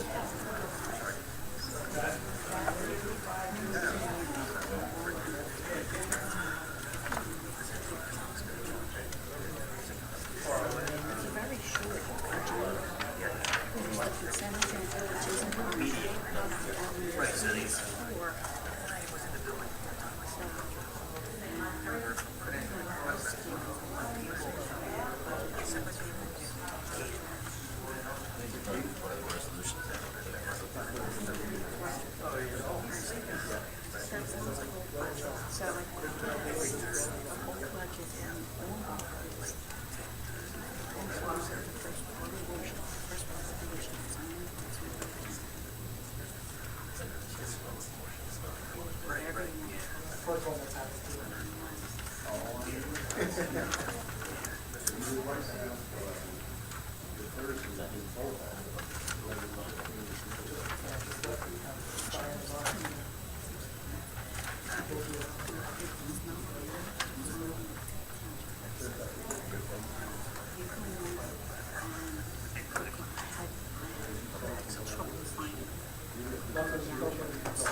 Oh, that's right, you're still doing it?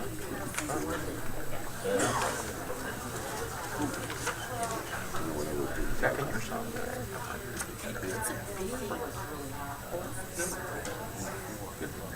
Go back. You're fine. Did you get one toy? I thought you did. pay for your things or anything more? Yeah. It's not. So I could go, to Rowan over.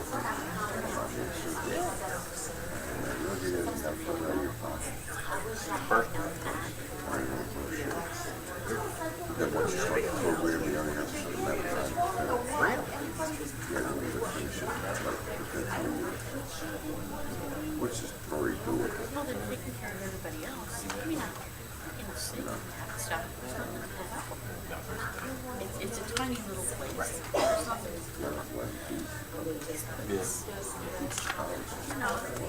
That's it? That's a good gig. How's Gordon? You still with him, Gordon? Or where are you helping him? Is he still training? Or? He's starting to turn it over to his son. Oh, somebody. Is he that?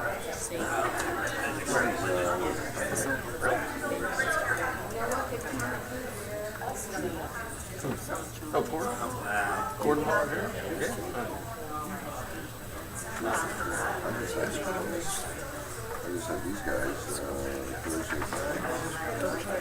this was the time. Yeah, you were saying. Give me a little bit of Nobody must be around like Gordon, right? yeah, some departments did. Did they really? Some did.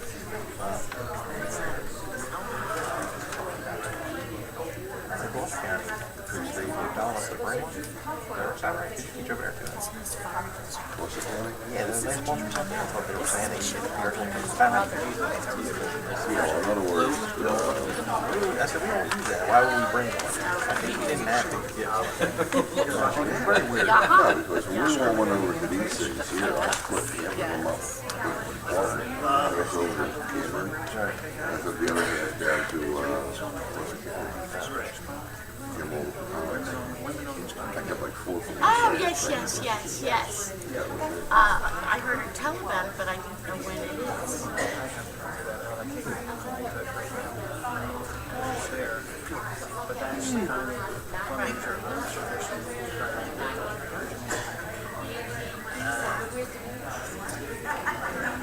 You can't do that.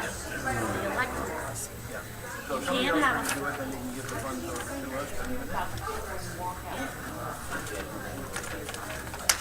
No, New Jersey elect, you have to be able to prove where the money came from, so you can't have different people come. He started doing something, he spun out of the movie. As it was mentioned,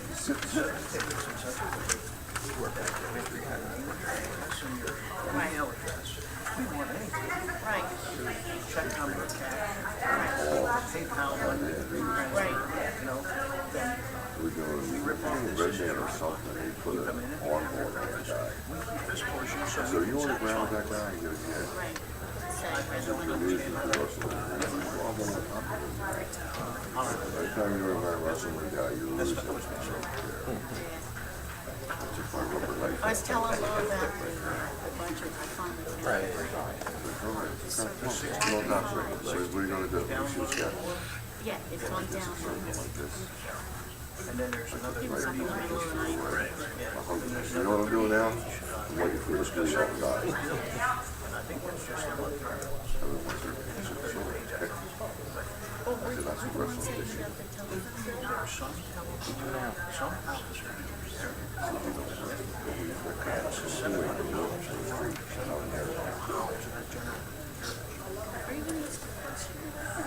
don't know. Sometimes that's a question to ask. So you're here for some reason. Weren't you?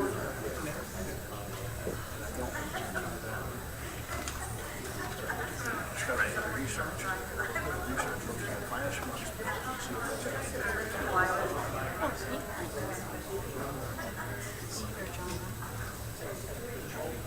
See Yeah, light on the up there, bud. Tom seems right on top of the budget. I noticed these things. Yes. It's all right.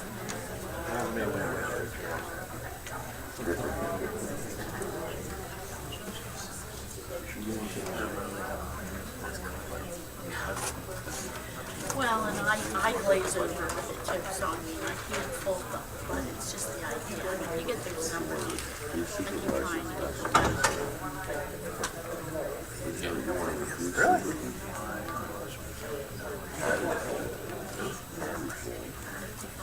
They stand halfway there, while you completely. Two of which comes from,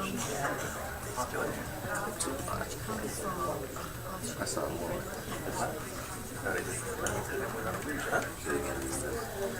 No, no, we'll use the one they decide. They don't?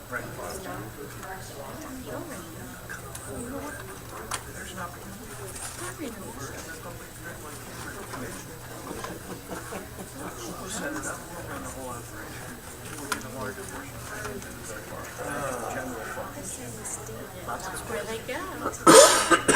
It goes to the general fund, it doesn't go to the court. Opening up the RETC bring down what goes in Silver Drive.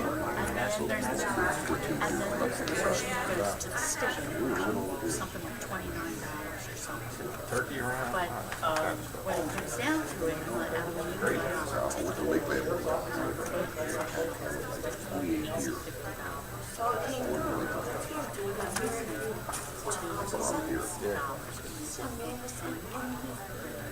Start that construction over there. Push them out. Cars in this direction back in the day when everything was all that stuff. It was scary driving. You were afraid of mine at nighttime. Yeah, well, I had the beer was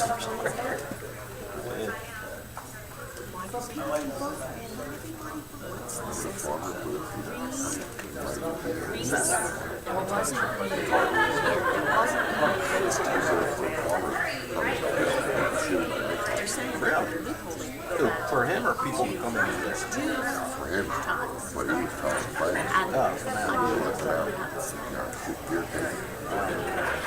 He shot so many Really? Killed 90 deer in 1 year.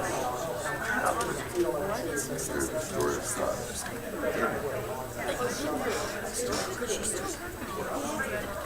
Right. I paid into it, really. I have except for my wife. Oh, she's paid into it. That's a given. And guess what? Why spend our money trying to I don't mind invest? law enforcement getting good assistance and calls. I appreciate it. They frighten the hell out of me when I see them sometimes. I've already separated. Well, that's what I said. We don't even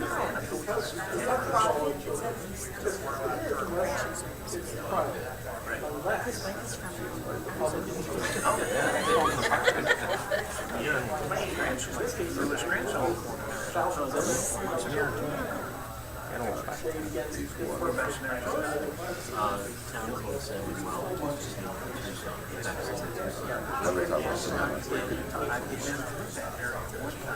think what's up short one. I just drive him back. It was a mindset. Two traffic lights.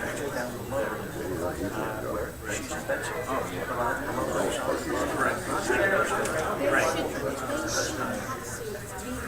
You're going 6 or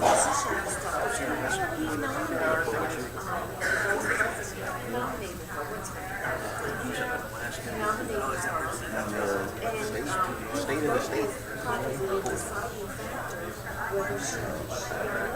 You got an extra.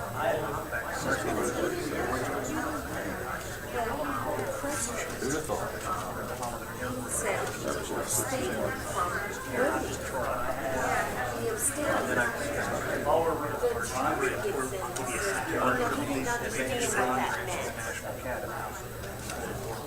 how do you get nothing from Yeah, I got what I had. What is wrong with I had to it. That's what I said. use some of the tools. It's like use them or lose them. Use them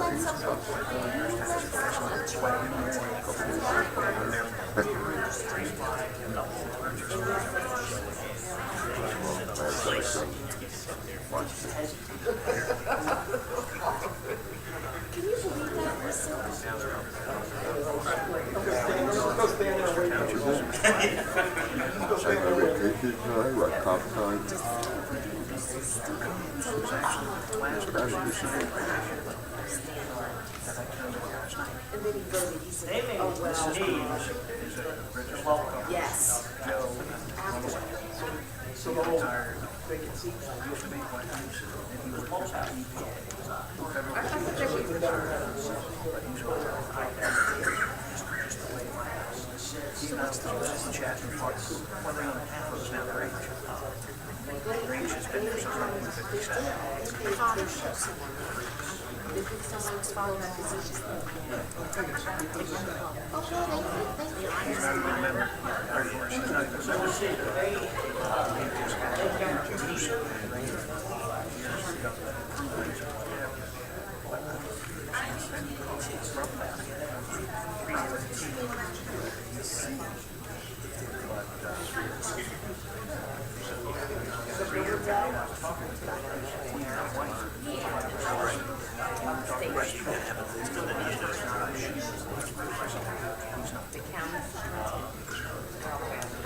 Doesn't the noise bother you?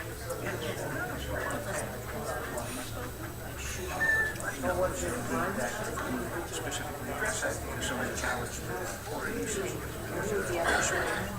Wacko man. Wacko. No. I'm always happy as a federal firearms instructor teaching the National Academy. I love to hear people practicing. This is a good play. They're practicing their skills are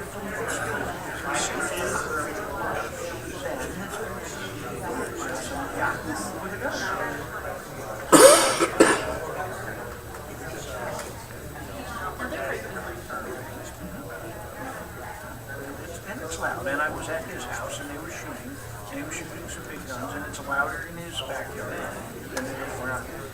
Guaranteed. Absolutely guaranteed. Across the street. Is he across the street? This man? Oh no, he's They don't want to do it. on the back side of Shelley. He's at the end of Shelley's cul-de-sac. That was true. What did I call it?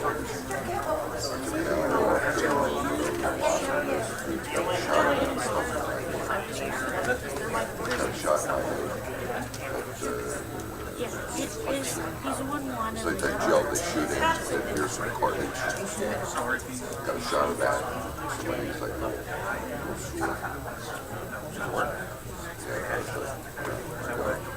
I go for 3 weeks, so I go next week and the week after, and then that's it. But that's not a last over a year and a half.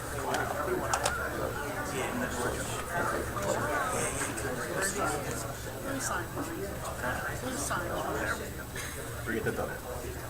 Orthopedic? I think that's like 15 minutes. Yeah. It's 10, 5 minutes to 10, I have to start the meeting. You want to relax and get down. It won't be too bad if it's damn cold was kicking my butt. How was it? Did they get a rehab center there? 73? Is it nice? Great.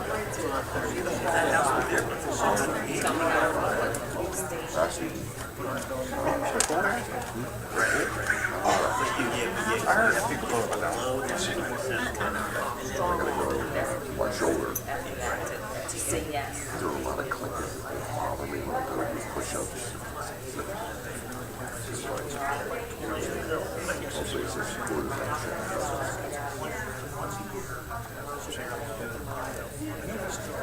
What's up?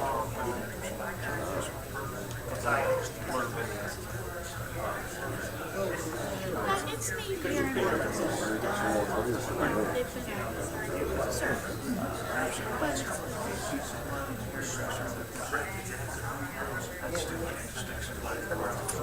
He did a real good job with this thing. That little charity was just, a week later I was down in New Orleans, running up and down Stafford Street. The only thing I couldn't do, I couldn't kneel on it. Did you wait? I had surgery. I only had one stitch.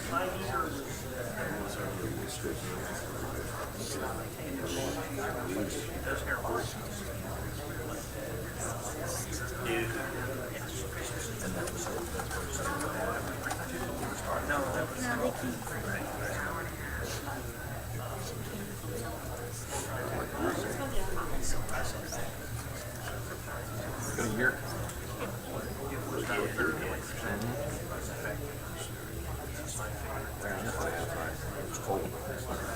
That's my, still my first. I had that, all right, I thought I did better. Sticks as a full back. This nurse, this guy's not. No, you did I was good. doing any running. Like I played basketball a lot. Put up for the break. So isn't she Something glad else, she just the one. What, a rubber break? Yeah, a little thing right here. Of course, years. Recognize some of these teachers. Yeah, right home. But it's not challenging. I had one of these, I remember I was never to get to play with you. I didn't want to get over there. and it says live stream.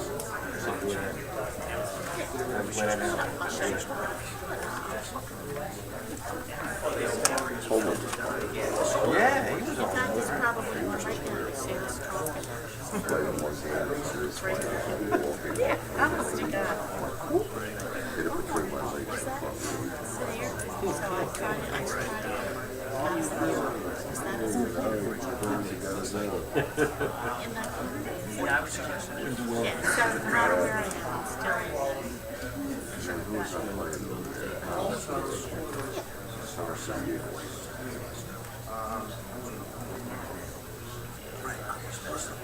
when you get on the very first page for the thing.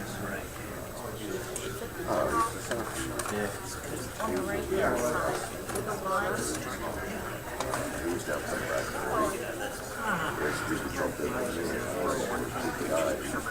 It was great. I mean, he was quick.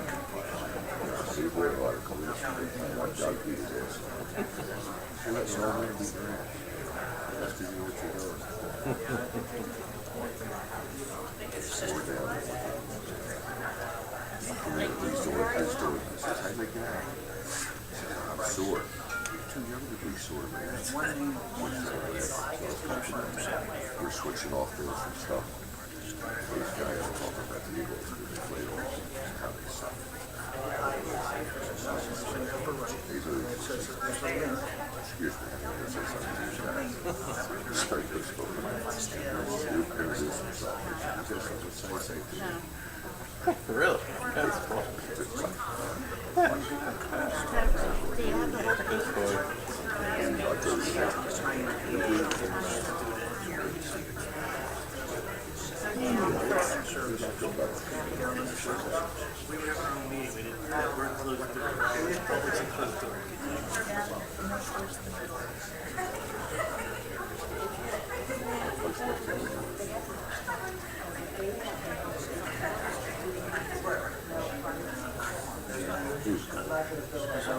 He's only with you.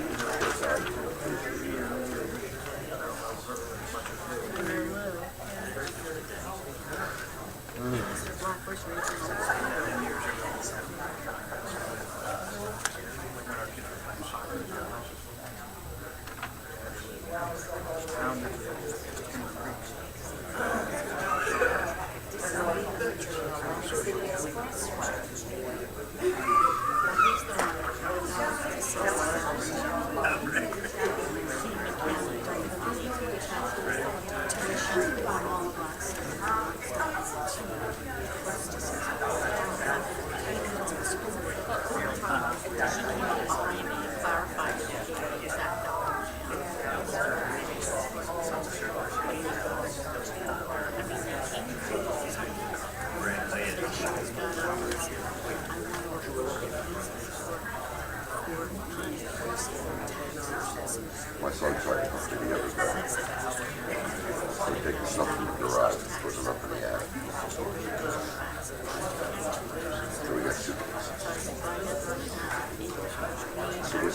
puts it in between the rafters. On the insulation. While laying in bed.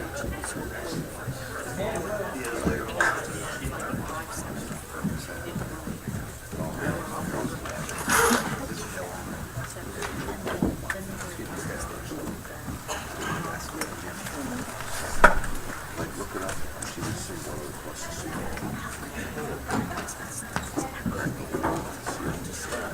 Nobody else.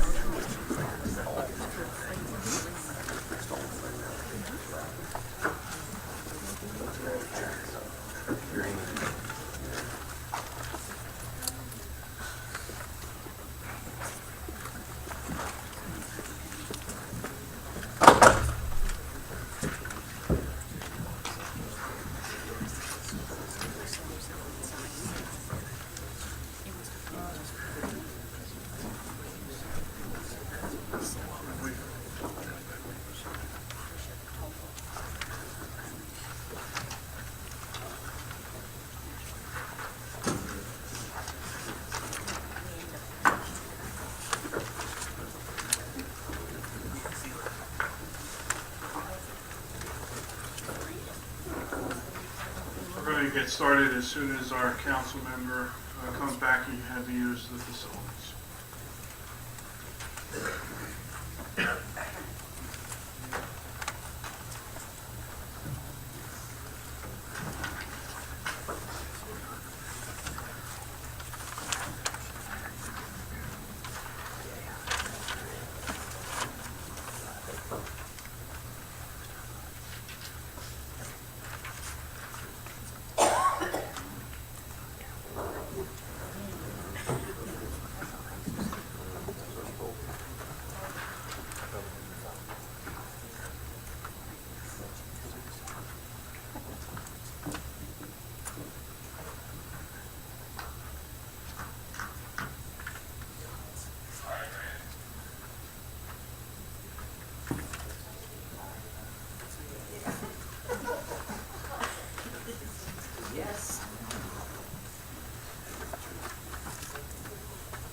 Have a roll call, please. Mr. Hutchison? Present. Mr. Schmidt? Present. Mr. Seiler? Here. Mrs. Strato? Here. Mrs. Winters? Here. Mr. Mercado? Present. Mr. Bean? Here. Present.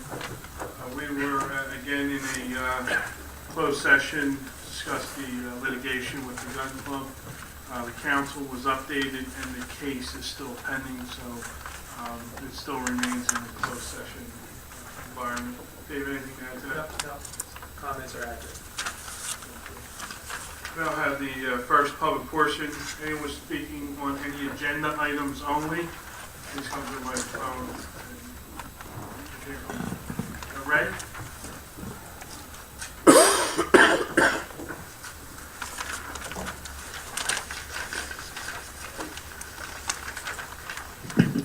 Good evening, Council. Ray Paldor, Ariel. Good evening, Ray. At last we spoke, and it appears that on the agenda, you've taken away the mayor's report? Correct. Okay, and does that mean that the mayor will not be participating in any business of Township Council? Is that correct? Mayor will not be given a report anymore. Okay. My question is, and again, not to make a political circus of it, but if the mayor's here for the awards and the pictures, would it not make sense that the mayor stay here for the business of the township? That's up to the mayor. It's up to the mayor. Is it council that has invited the mayor to participate in those? When we talked about doing awards during the public portion so we could get the business of the township done. Well, we're going to continue to do the awards as we go, Ray, and the mayor is invited to participate in them. Okay. My next question would have to wait to the next public portion. Thank you. Thank you, Ray. Anything else? See no other hands, we'll close the first public portion. Bid report?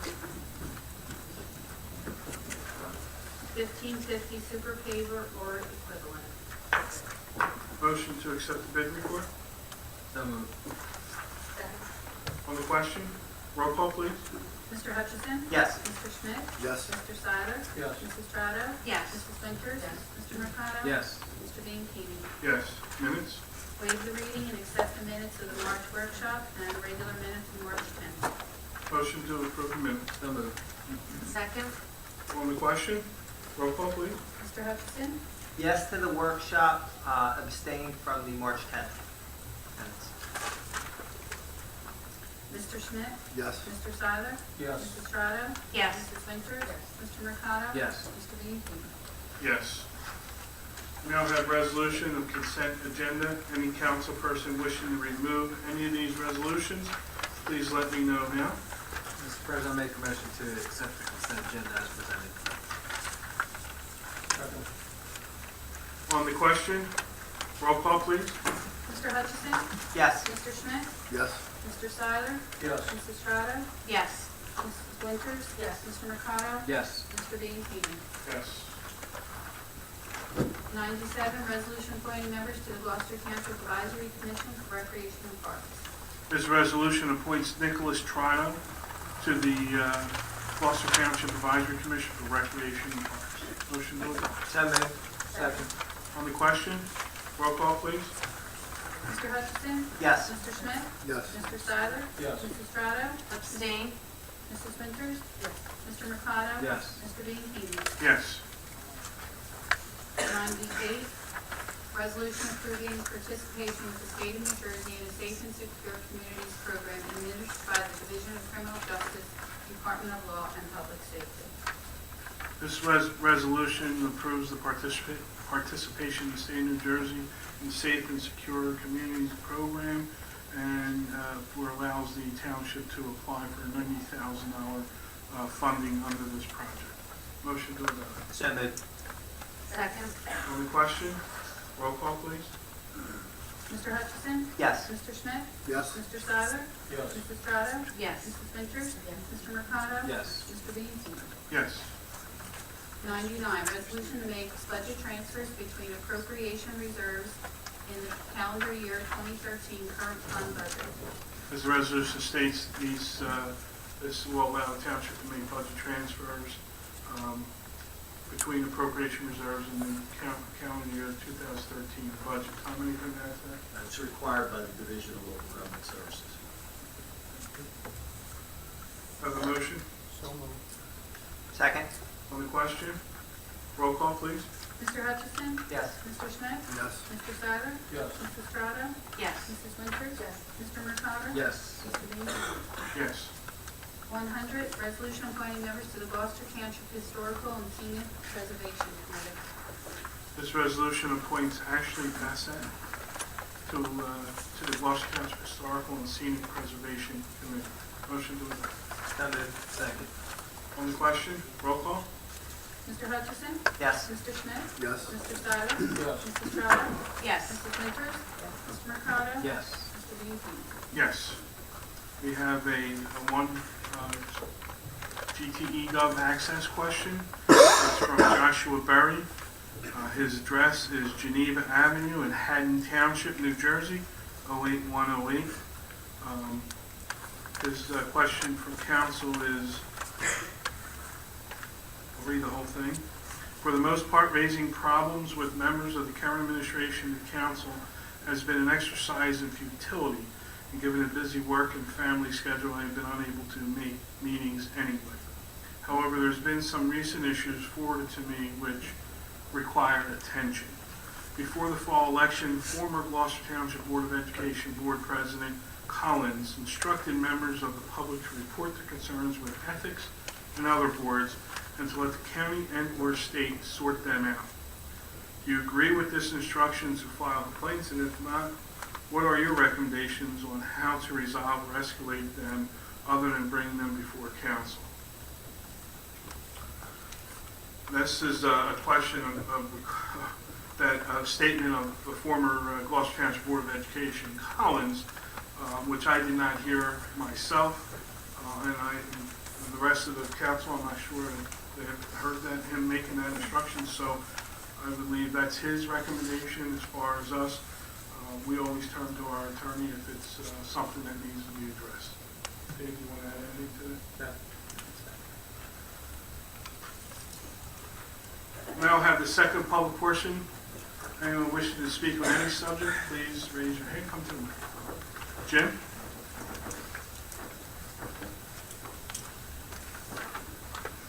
Good evening, Council. Jim Kibbles, this Ariel. I'm going to start off with two questions. I noticed that tonight we approved the minutes from workshops, and I noticed that they're not on the website. Is there a reason that they're not published on the website? No, we could put them on the website. I would ask that, Roe, that we get the workshop minutes on the website as well. Yeah, be good, thank you. Second one, while I was out there, I was going over the budget and stuff like that, and I noticed that there was an annual debt statement prior to 2012. It was the only one out there. There wasn't one for 2010, 2011 that stated how much the debt was for the thing. Will there be one for 2013? Yes. Okay, has that already been submitted to whoever? Yes. Okay. Because 2012 had us at a debt of $61 million. So, okay.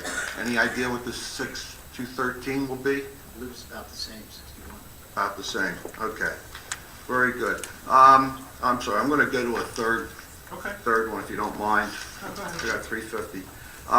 Tonight, as council directed, there was a committee to talk about tax abatement involving fire districts.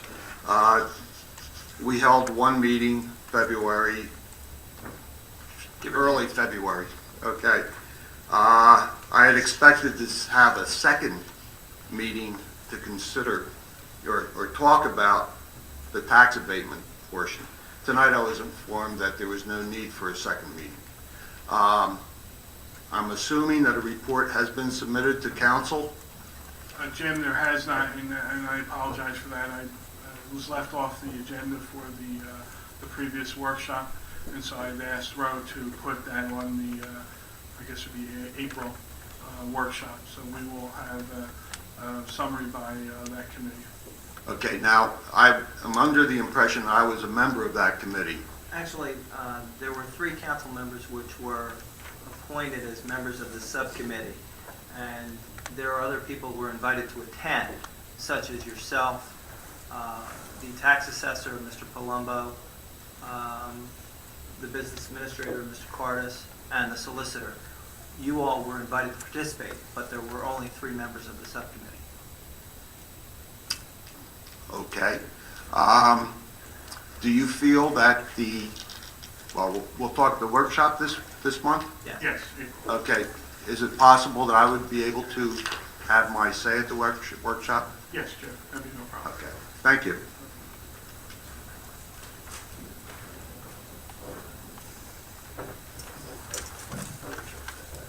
Anyone else? Pete? Pete Heimgall, Morningstar Court. I'm going to have a list of questions regarding our new proposed budget.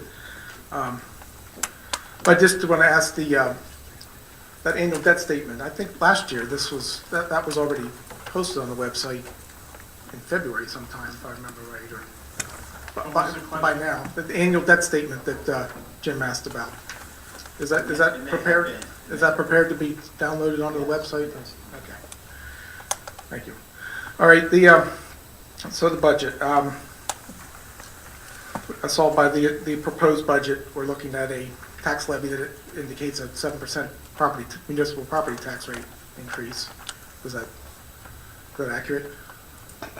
No, it's actually a little higher than that.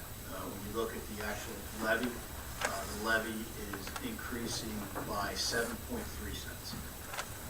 7.3 cents. Cents. 9%. Right, not percent. I believe as a percentage, it may equate to 8.8. I was comparing last year's tax levy to the new proposed tax levy. That was a 7% increase. Are you taking into account? The new levy is, if you use the amount to be raised by taxation, The new levy is 7.3 cents. Cents. I believe you may be using 5.9. 6.9 is what I, Does it equate? If you do the math, it's not 7%.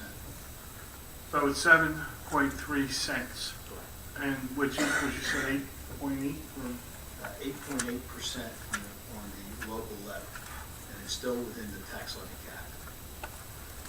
so that being within the tax levy cap, you're saying we've banked prior year caps that run unutilized. It does utilize some of the bank cap, it does not use all of the bank cap. In fact, So we still have some left. There's quite a bit left. There's almost $3 million is over. And you bank these caps every year per resolution. That's a resolution that every year has been passed. No, you do not. Not on the levy cap. The levy cap is an automatic bank that's established by the state. You're talking about the COLA ordinance for the appropriation bank. Yes, that allows you to bank appropriations. So, well, before I ask too many questions, is it worth effort to debate some of these numbers and ask questions about some of these numbers? Is anything going to change by the time this budget's adopted, no matter what is said at this microphone between now and the budget resolution vote? Well, excuse me, Pete, I saw the questions you asked our business administrator, and one of the things I talked to Tom about is we are going to have a subcommittee review the budget. Early next week, we're going to have a meeting. I'm trying to get dates and times. We will set up and we will be reviewing that with the business administrator. And some of these questions that you have here, we'd like to try to get you answers to. Okay. And Well, I have more. I mean, that was the list I had as of Friday. As I looked more, I probably doubled the length of that list. I would ask that you give it to Tom and we can address each one of them. Is that meeting in this chamber? Is it? I don't know exactly location where it'll be, but we'll post it And the public can attend. Is the public able to comment? I'm sorry? Is the public able to comment at that meeting? It's not going to be advertised, but the public as well. Can the public comment at the meeting? There won't be any comments because it's going to be a subcommittee, but you can sit there and listen to it. Well, I'm going to go ahead and verbalize some of my questions anyway tonight, and we'll see. Well, first, kind of a general overview question. Last 3 years we've had a zero tax levy increase. I still say the tax levy compared to 2013 budget to 2014 budget is 6.9. That's not what I said in the past. I did not say that. I said there has been a zero increase in the amount to be raised by taxation. Yeah. That's what I said. Right. And now it's a 6.9% increase amount compared to 20, well, we're not going. I don't want to quibble about the tenths of a percent. My question is, the last 3 years, 0, 0, 0 tax levy. Actually, the last 4 budget cycles. Right. Because And now it's transition. and now it's 8. Now it's 8% or so. So, and a budget's supposed to be what you need to run the government that year. You're saying things changed 0, 0, 0, 0 last 4 years, and now this year it's 8% out of all of a sudden? The increase in the amount to be raised by taxation is approximately $2.6 million. Right. Even, I could point to 2 specific items that are causing that number. One is the elimination of $1.8 million in sale of township property. That was in last year's budget as an anticipated anticipated revenue. We also have in this budget, you probably see that you've been thoroughly through the budget, $837,000 in emergency snow removal that has been approved, that has been guided by the state of New Jersey declaring for the storms emergency situations. Right. So without those 2, that takes away that $2.6 million. I've also read where, related to the snow removal emergency funds, that there's potentially some state legislation or even federal aid that could be in the works down the road. I would be surprised by that. Typically, it's nowhere near the amount of money that we spend. Yeah, sometimes in those situations, I believe FEMA usually has some refunds or some I dollars don't like a spread. recall stating. Whether they do that or not, Pete, but if it's available, we'll be. So those two line items you mentioned account for pretty much equate to 2.6 levy increase. Exactly. But there's lots of other ups and downs, lots of other ups and downs. One is the budget also calls for spending the $4.1 million surplus you got into the year with. Utilizes fund balance, absolutely. So you're spending another $4 million on, so that's $4 million you have available to spend. So you mentioned a couple $1 million on the negative side to offset the tax levy, but you're also spending the $4 million surplus. It's actually less anticipated, not spending it, well, you can say spending, we're anticipating as a revenue line item. And I believe it's less than what we anticipated the year before. The year before was 5.2 million. This year is 4,150,000, so we're anticipating less. But that means you're entering 2014 with a $4.15 million surplus balance. That's correct. And the budget has you spending that $4.1 million beginning surplus balance. Hopefully we will replace that. But it's what you're using to calculate the tax rate. So why don't we budget to replace it then? So then the tax levy isn't so high. Budget for what? That you'll replace that you won't spend that 4.15 down to zero. If we're spending it, the hope is that we will replace it for next year. Otherwise, that's when it becomes problematic the following year. But if you replace it, that means you'll spend less compared to the budget during the course of 2014. We used 5.2 million the year before. We were able to generate enough surplus to be able to. So use 1 million. So use 1 million during last year. Why don't we budget for 1 million this year and put the other 3 million to reduce the tax amount raised by taxation on your budget? Lower that amount, that drives the tax rate up. The higher the revenue, the higher. No, an ending balance. I'm not sure what you're asking. You have expenditure levels for 2014 budgeted at a level to not only spend all the tax levy, all the amount raised by taxation, all the grants to come in, but also to spend that $4.15 million. That's what your budget expenditures. That's an anticipated revenue line item. Yeah, and you're spending that. Your budget calls for you spending that during 2014. We're using it. It's Yeah, not spending, it's a revenue. We're using it. We're using it to offset the amount to be raised by Yeah, taxation. well, let's assume we're going to use $1 million of that and just budget accordingly and reduce the budget accordingly because there's a lot of room in this budget. If you use less revenue, less surplus, it drives the tax rate higher. The more surplus you use, the lower the tax. I'm saying, and correspondingly, reduce the spending that you have. That's a whole different topic. Well, then let's talk about reducing the spending. I'm saying there's room to reduce the spending is what, I'm saying you're increasing spending in 2014, not just by the extra $2.6 million you're raising through taxation, but also you're spending $4 million. You're spending the whole $4 million budget surplus during 2014. We put a budget together to satisfy the needs of the township. It's based on the expenditures that we're anticipating in 2014, and that's what's in this budget.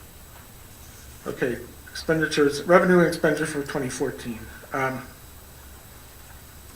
I see a lot of revenue line items and expenditure line items that are much higher than what we actually spent in 2013. I'm not talking about snow removal. I'm just talking about the everyday line items that make up the budget. I'm seeing increases when you compare it to what you actually spent in 2013. There's decreases in revenue up and down that budget and increases in spending on the expenditure side down that budget that look like you're padding the budget by putting some of those numbers in there. And I have a whole list of examples that make it look like that. But it looks like you're over budgeting for dozens of line items of expenditure and under budgeting for a handful of line items on the revenue side, like rec fees and things like that. I've gone through your list of questions, and I disagree with you respectfully. With them so much changing compared to all these that I'm talking about, I'm comparing to what actually occurred in 2013. you seem to have gone through every single line item, so I'd have to address it line item by line item.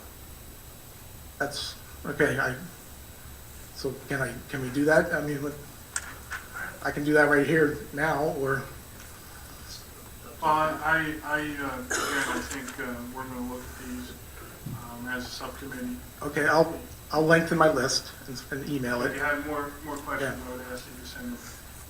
But I just want to state categorically that it looks overly padded. If you look at, and specifically when you compare actual expenditures on the expenditure side of it, actual expenditures in 2013 compared to what our new proposed budget is for 2014, 15%, 19% increases on some line items. And just for one category, a subtotal, the general governmental functions category of things, that's the administrator's office, the mayor's office, the whole different, all the departments are made up general government functions. Compared to what you actually spent, so this is just basically the office people in this building, and compared to what you actually spent in 2013, compared to what you budget for 2014, you have it going up 19% in 1 year for office functions. This isn't for repairing roads or removing snow. This is HR salaries and data processing and tax assessor's office and planning office. 19% in 1 year. You're saying you took selected line items from the budget. Well, I'm even giving you a large sub. Not subtotals on the state budget document, you took selected line items. No, I took the subtotal of every general governmental function, every one, ups and downs, added them up, compared to actual 2013, not, I compared to actually what was spent in I still 2013. don't understand what you're using, what you're comparing, what to what. Are you talking about all the inside cap line items, or are you talking about all the other? These are subtotals list identified this way on the budget. It's called, well, not sub, I subtotaled it, but the document doesn't give you anything. I took everything that's listed under the category general government functions, subtotaled myself, because there's no other way to do it. That doesn't give you that number anywhere. Subtotaled myself for 2014 budget compared to the 2013 actual spending, 19% increase. I can see your calculations. You should be telling me the calculation.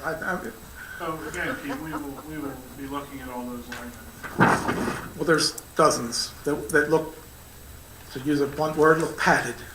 Can And you that- give us, can you supply the calculations that you produced I can, with your next question so that, I mean, I find it interesting. I do. I find this interesting. the 19% I just quoted, you want that? Well, you Right said, will this be helpful? Well, I think it's a good document. I think what you've done is helpful. It's going to be an interesting process to jump into your mind and review the budget. It's not my mind, I'm just spitting out the numbers. Well, you've got points here. Yeah. And we're going to look at it through your vantage point. And so I think it is helpful. I don't know if it's going to result in change, but it's helpful.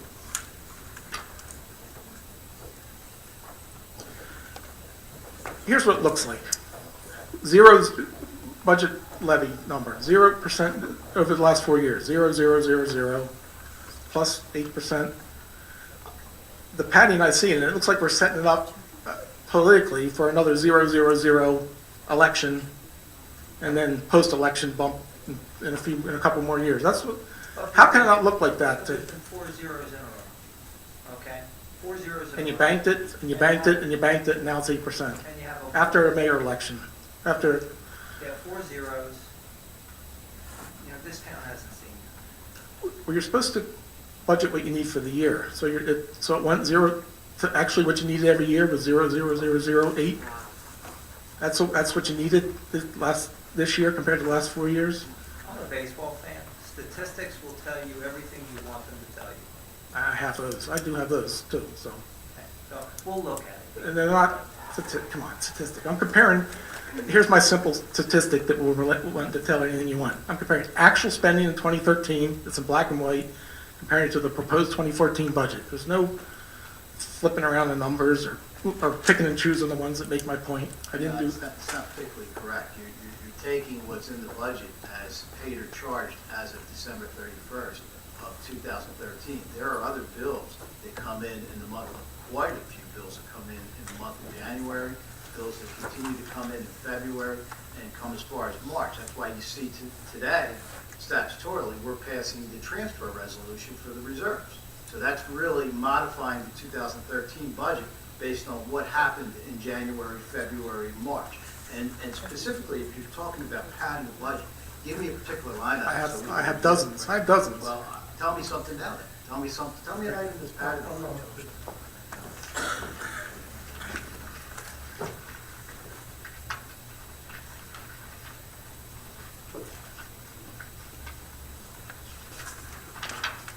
The easy one I have, the easy one is the data processing department budget. Which there's a vacancy in that department. Somebody But it's been left. like 3 Somebody years. They recently retired. You did not replace them yet. There is a plan to replace that individual.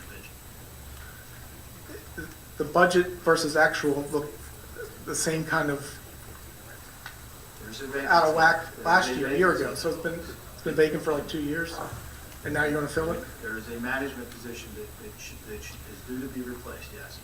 How long has that been vacant? A year and a half. That's not fill it. You've survived for a year and a half without it. There's some potential. Right there's some potential. Again, there's a vacancy. Well, all right, can we? That would be a question. Those are, and That's a good point. I mean, that's something that you can bring up and say, hey, do we really need to replace it? We can get the department head in, have the person, suggest why they believe it's necessary. But that's valid point.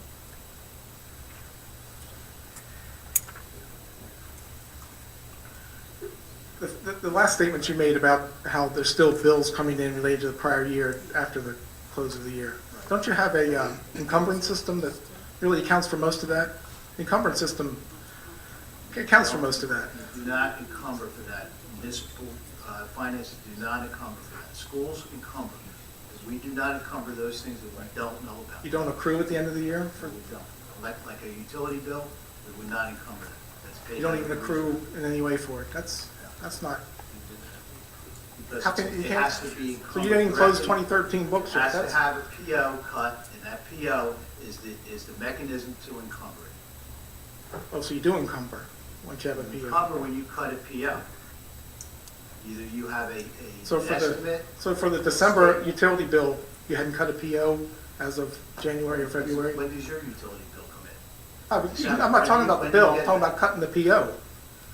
We don't have In your term, to use your term. It varies every month. But so you cut a PO for the, Your utility bill stays the same every month? I would budget, I'd leave what I think it's gonna be, $100 in my bank account to be ready to pay for it. You cannot modify that document. That document has to be based on I'm hearing actual rules. expenditures. I'm hearing rules that hinder the whole way things work.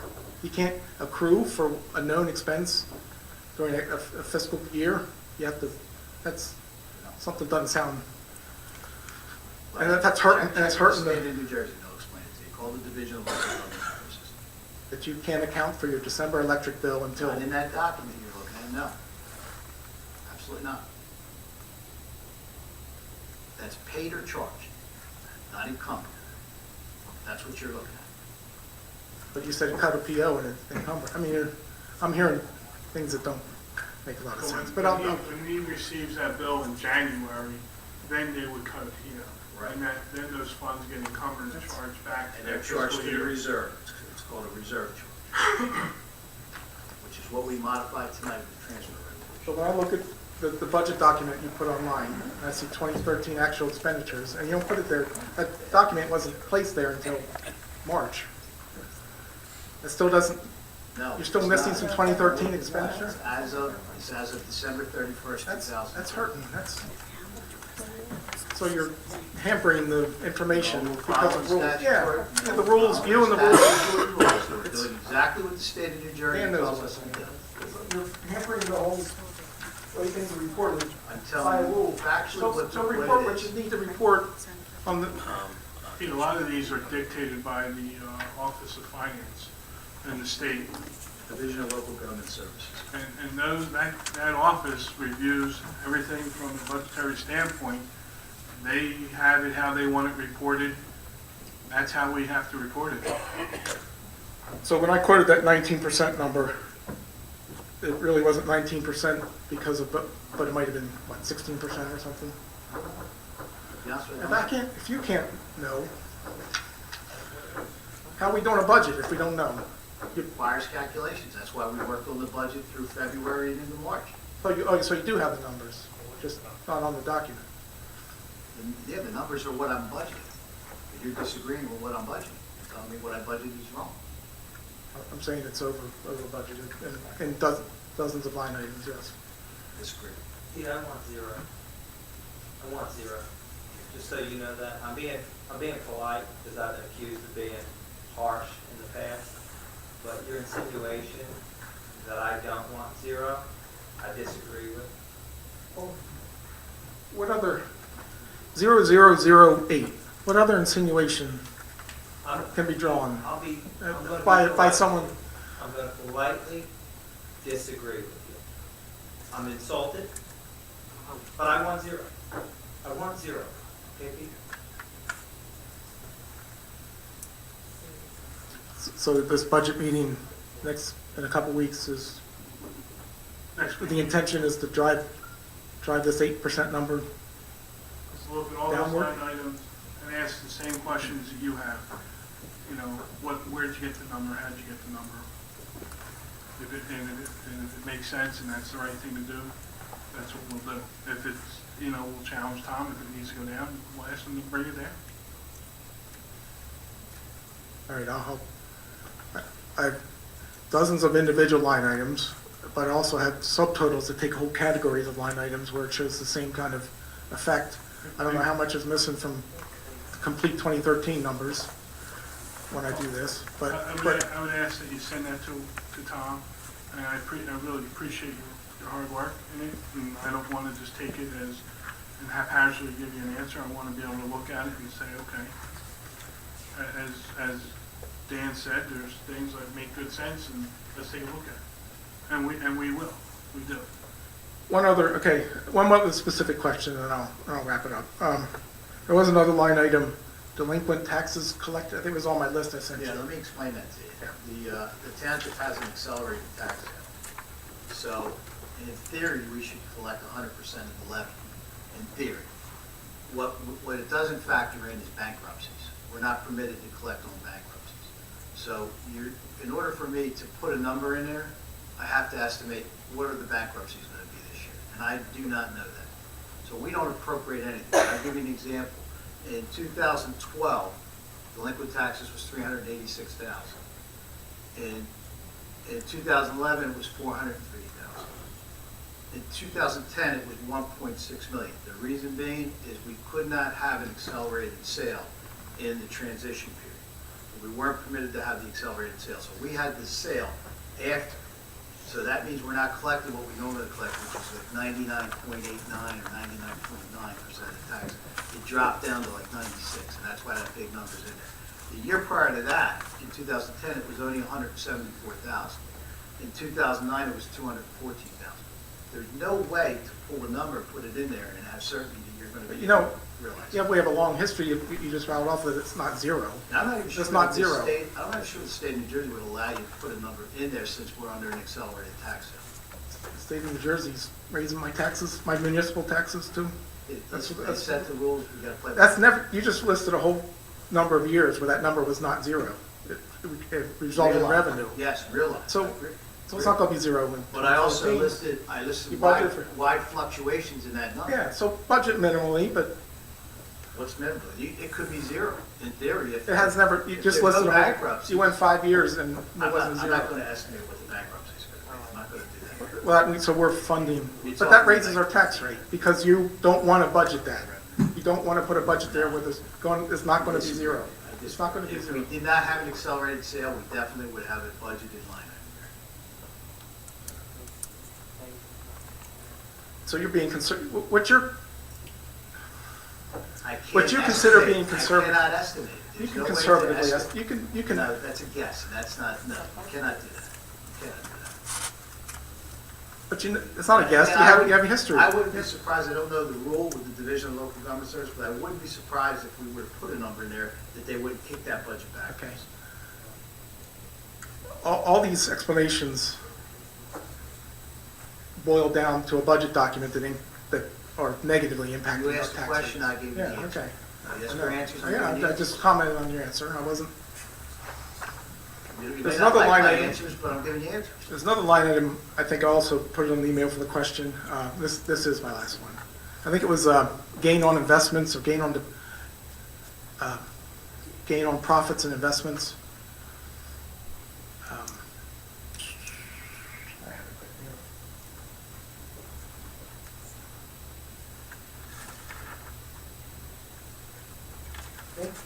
Interest on investments and deposits. Interest on investments. I don't think you raised that as a question. It was not part of your. Okay. Well, a few years ago, that was $674,000 for whatever reason. And over the last 3 years, it's been like 10,000. It's been minuscule, 10,000. I don't know if you've been, I'm not being smart, but I don't know if you tried to get a CD or anything from the bank, but they're not paying anything right now. But it went from 674 to. We are restricted in where we can put the township's money.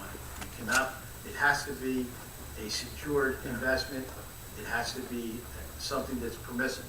Right now, there is nothing out there in terms of getting a good return on investment. Well, that doesn't explain the difference I'm talking about. I'll put that as another question I It is a sent to big you. problem. It's a big problem. No, but that explanation doesn't account for the difference that I saw in the document. Well, it's also the amount of money we have. I mean, mostly what we have is what we collect in taxes, which we give back over to the counties, the schools, and the fire districts. So we don't hold that money that long, so we can't put that in a long-term CD. The only A way few we years have, ago, okay. have money is if we have a bond sale, and there's an influx of cash, and we have enough money that we can, in fact, invest it for a longer period of time. You know, when you're just investing for a couple of weeks, you're not going to get anything. We have to have liquidity. For the health and welfare of the town. We have to So, have liquidity. Mr. President, where will that meeting announcement be placed? Budget meeting? We'll post it on the website. And in the meantime, I'll prepare a list of detail with figures, facts, figures, no spin, no plain stats lie and damn lies, none of that, just numbers. 2014 versus 2013, that's all I looked at. And That's fine. I'll give you some numbers. Thanks, Thank you. I appreciate it. Paul?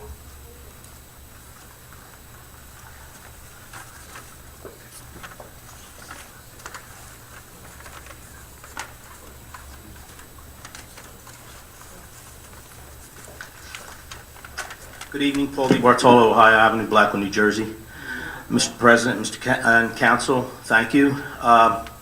Before I make my comment and ask my question, I'd like to point out two issues that you might or might not know about.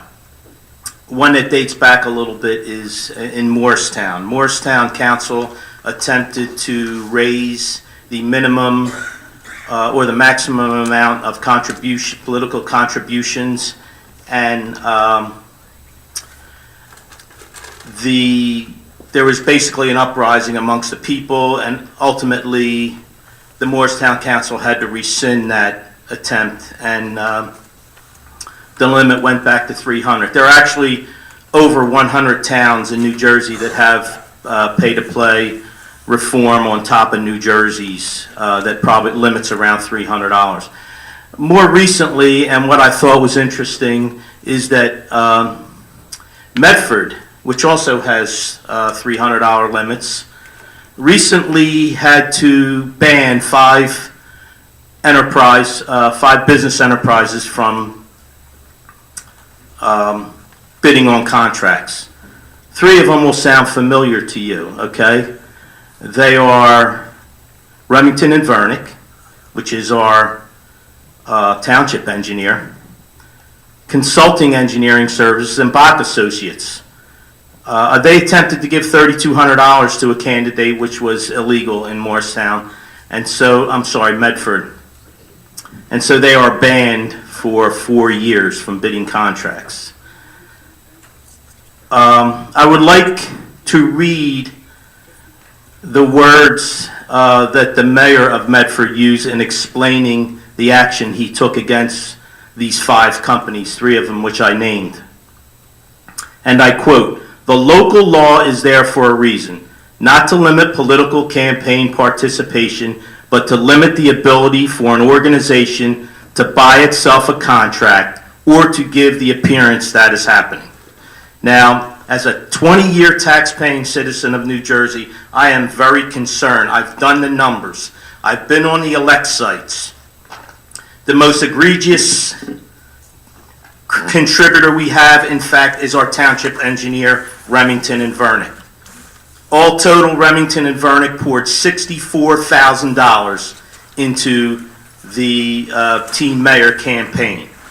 $20,800 was contributed through a primary and general election contribution, and the additional $43,200 was contributed through 5 Democrat PACs, which then dumped all their money into Team Mayor EFO.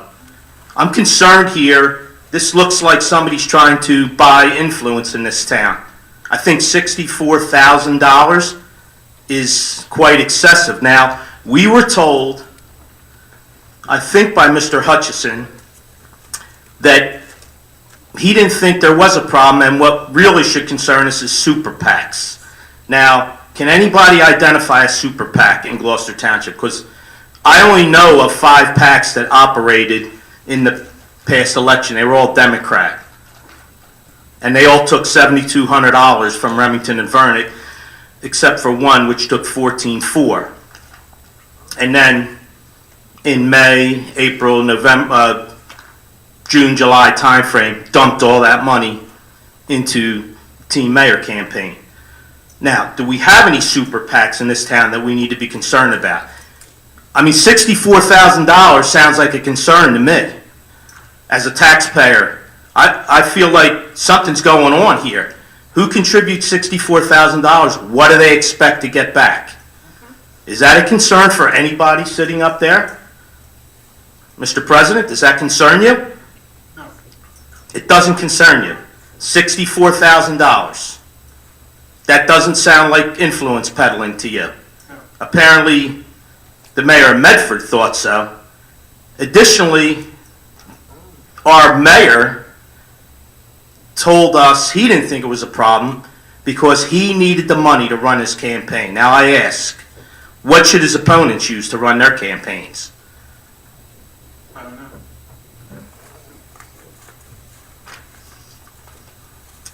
I would just like to point out in closing that these are not numbers I made up. These are numbers that Team Mayor, which is Mayor Hutchison, Smith, and Winters, EFO, and 5 political action committees, GT Citizens for Government Reform, GT Chairman's Club, Association of Former GT Democrat Mayors, GT Parents for Educational Excellence, GT Citizens for Responsible Government. They each reported these numbers on the elect site. And then they reported how the revenues were turned over to Team Mayor EFO. I hope that council can come up with a better answer for the taxpayers of Gloucester Township, other than you don't think $64,000 is an abuse of power, and that it sounds like somebody's trying to pull a fast one and buy some contracts in this town. Thank you. In no other business, we close the second public portion. Calling of directors and council, please. Mr. Lechner? I have nothing to add, thank you. Captain Minozzi? Nothing, thank you. Mr. Carlemere? Nothing to add. Mr. Cardis? Mr. Hutchison? I want to commend all of the award recipients for everything that they've done in town, which justified the receipt of the awards. Makes you proud to be a resident of this town. Thank you for coming. Thank you for staying. Mr. Schmidt? I would like to thank everyone for coming out this evening, and thank you for your comments. Have a nice evening. Mr. Seiler? Yes, I think we had some excellent individuals that received awards this evening, and I'd like to offer my congratulations. Mrs. Strato, thank you for coming out and have a great week. Mrs. Winters? I just want to congratulate all the award recipients. Amazing to see all the things that people do in the town, and thank you for coming out and have a great week. Mr. Mercado? Congratulations to the honorees. I want to thank the committee, Ms. Carosella, Ms. Stubbs, and Ms. LeBron Garcia, who worked on this program, and thank you for coming out. I'd like to thank all the residents for attending tonight's meeting. I too want to thank and congratulate the honorees for tonight. We had an amazing group of women that have been instrumental in things happening here in Gloucester Township. With that, I wish everybody good night and a motion to adjourn. Second. All those in favor? Against? Thank you. Have a good night.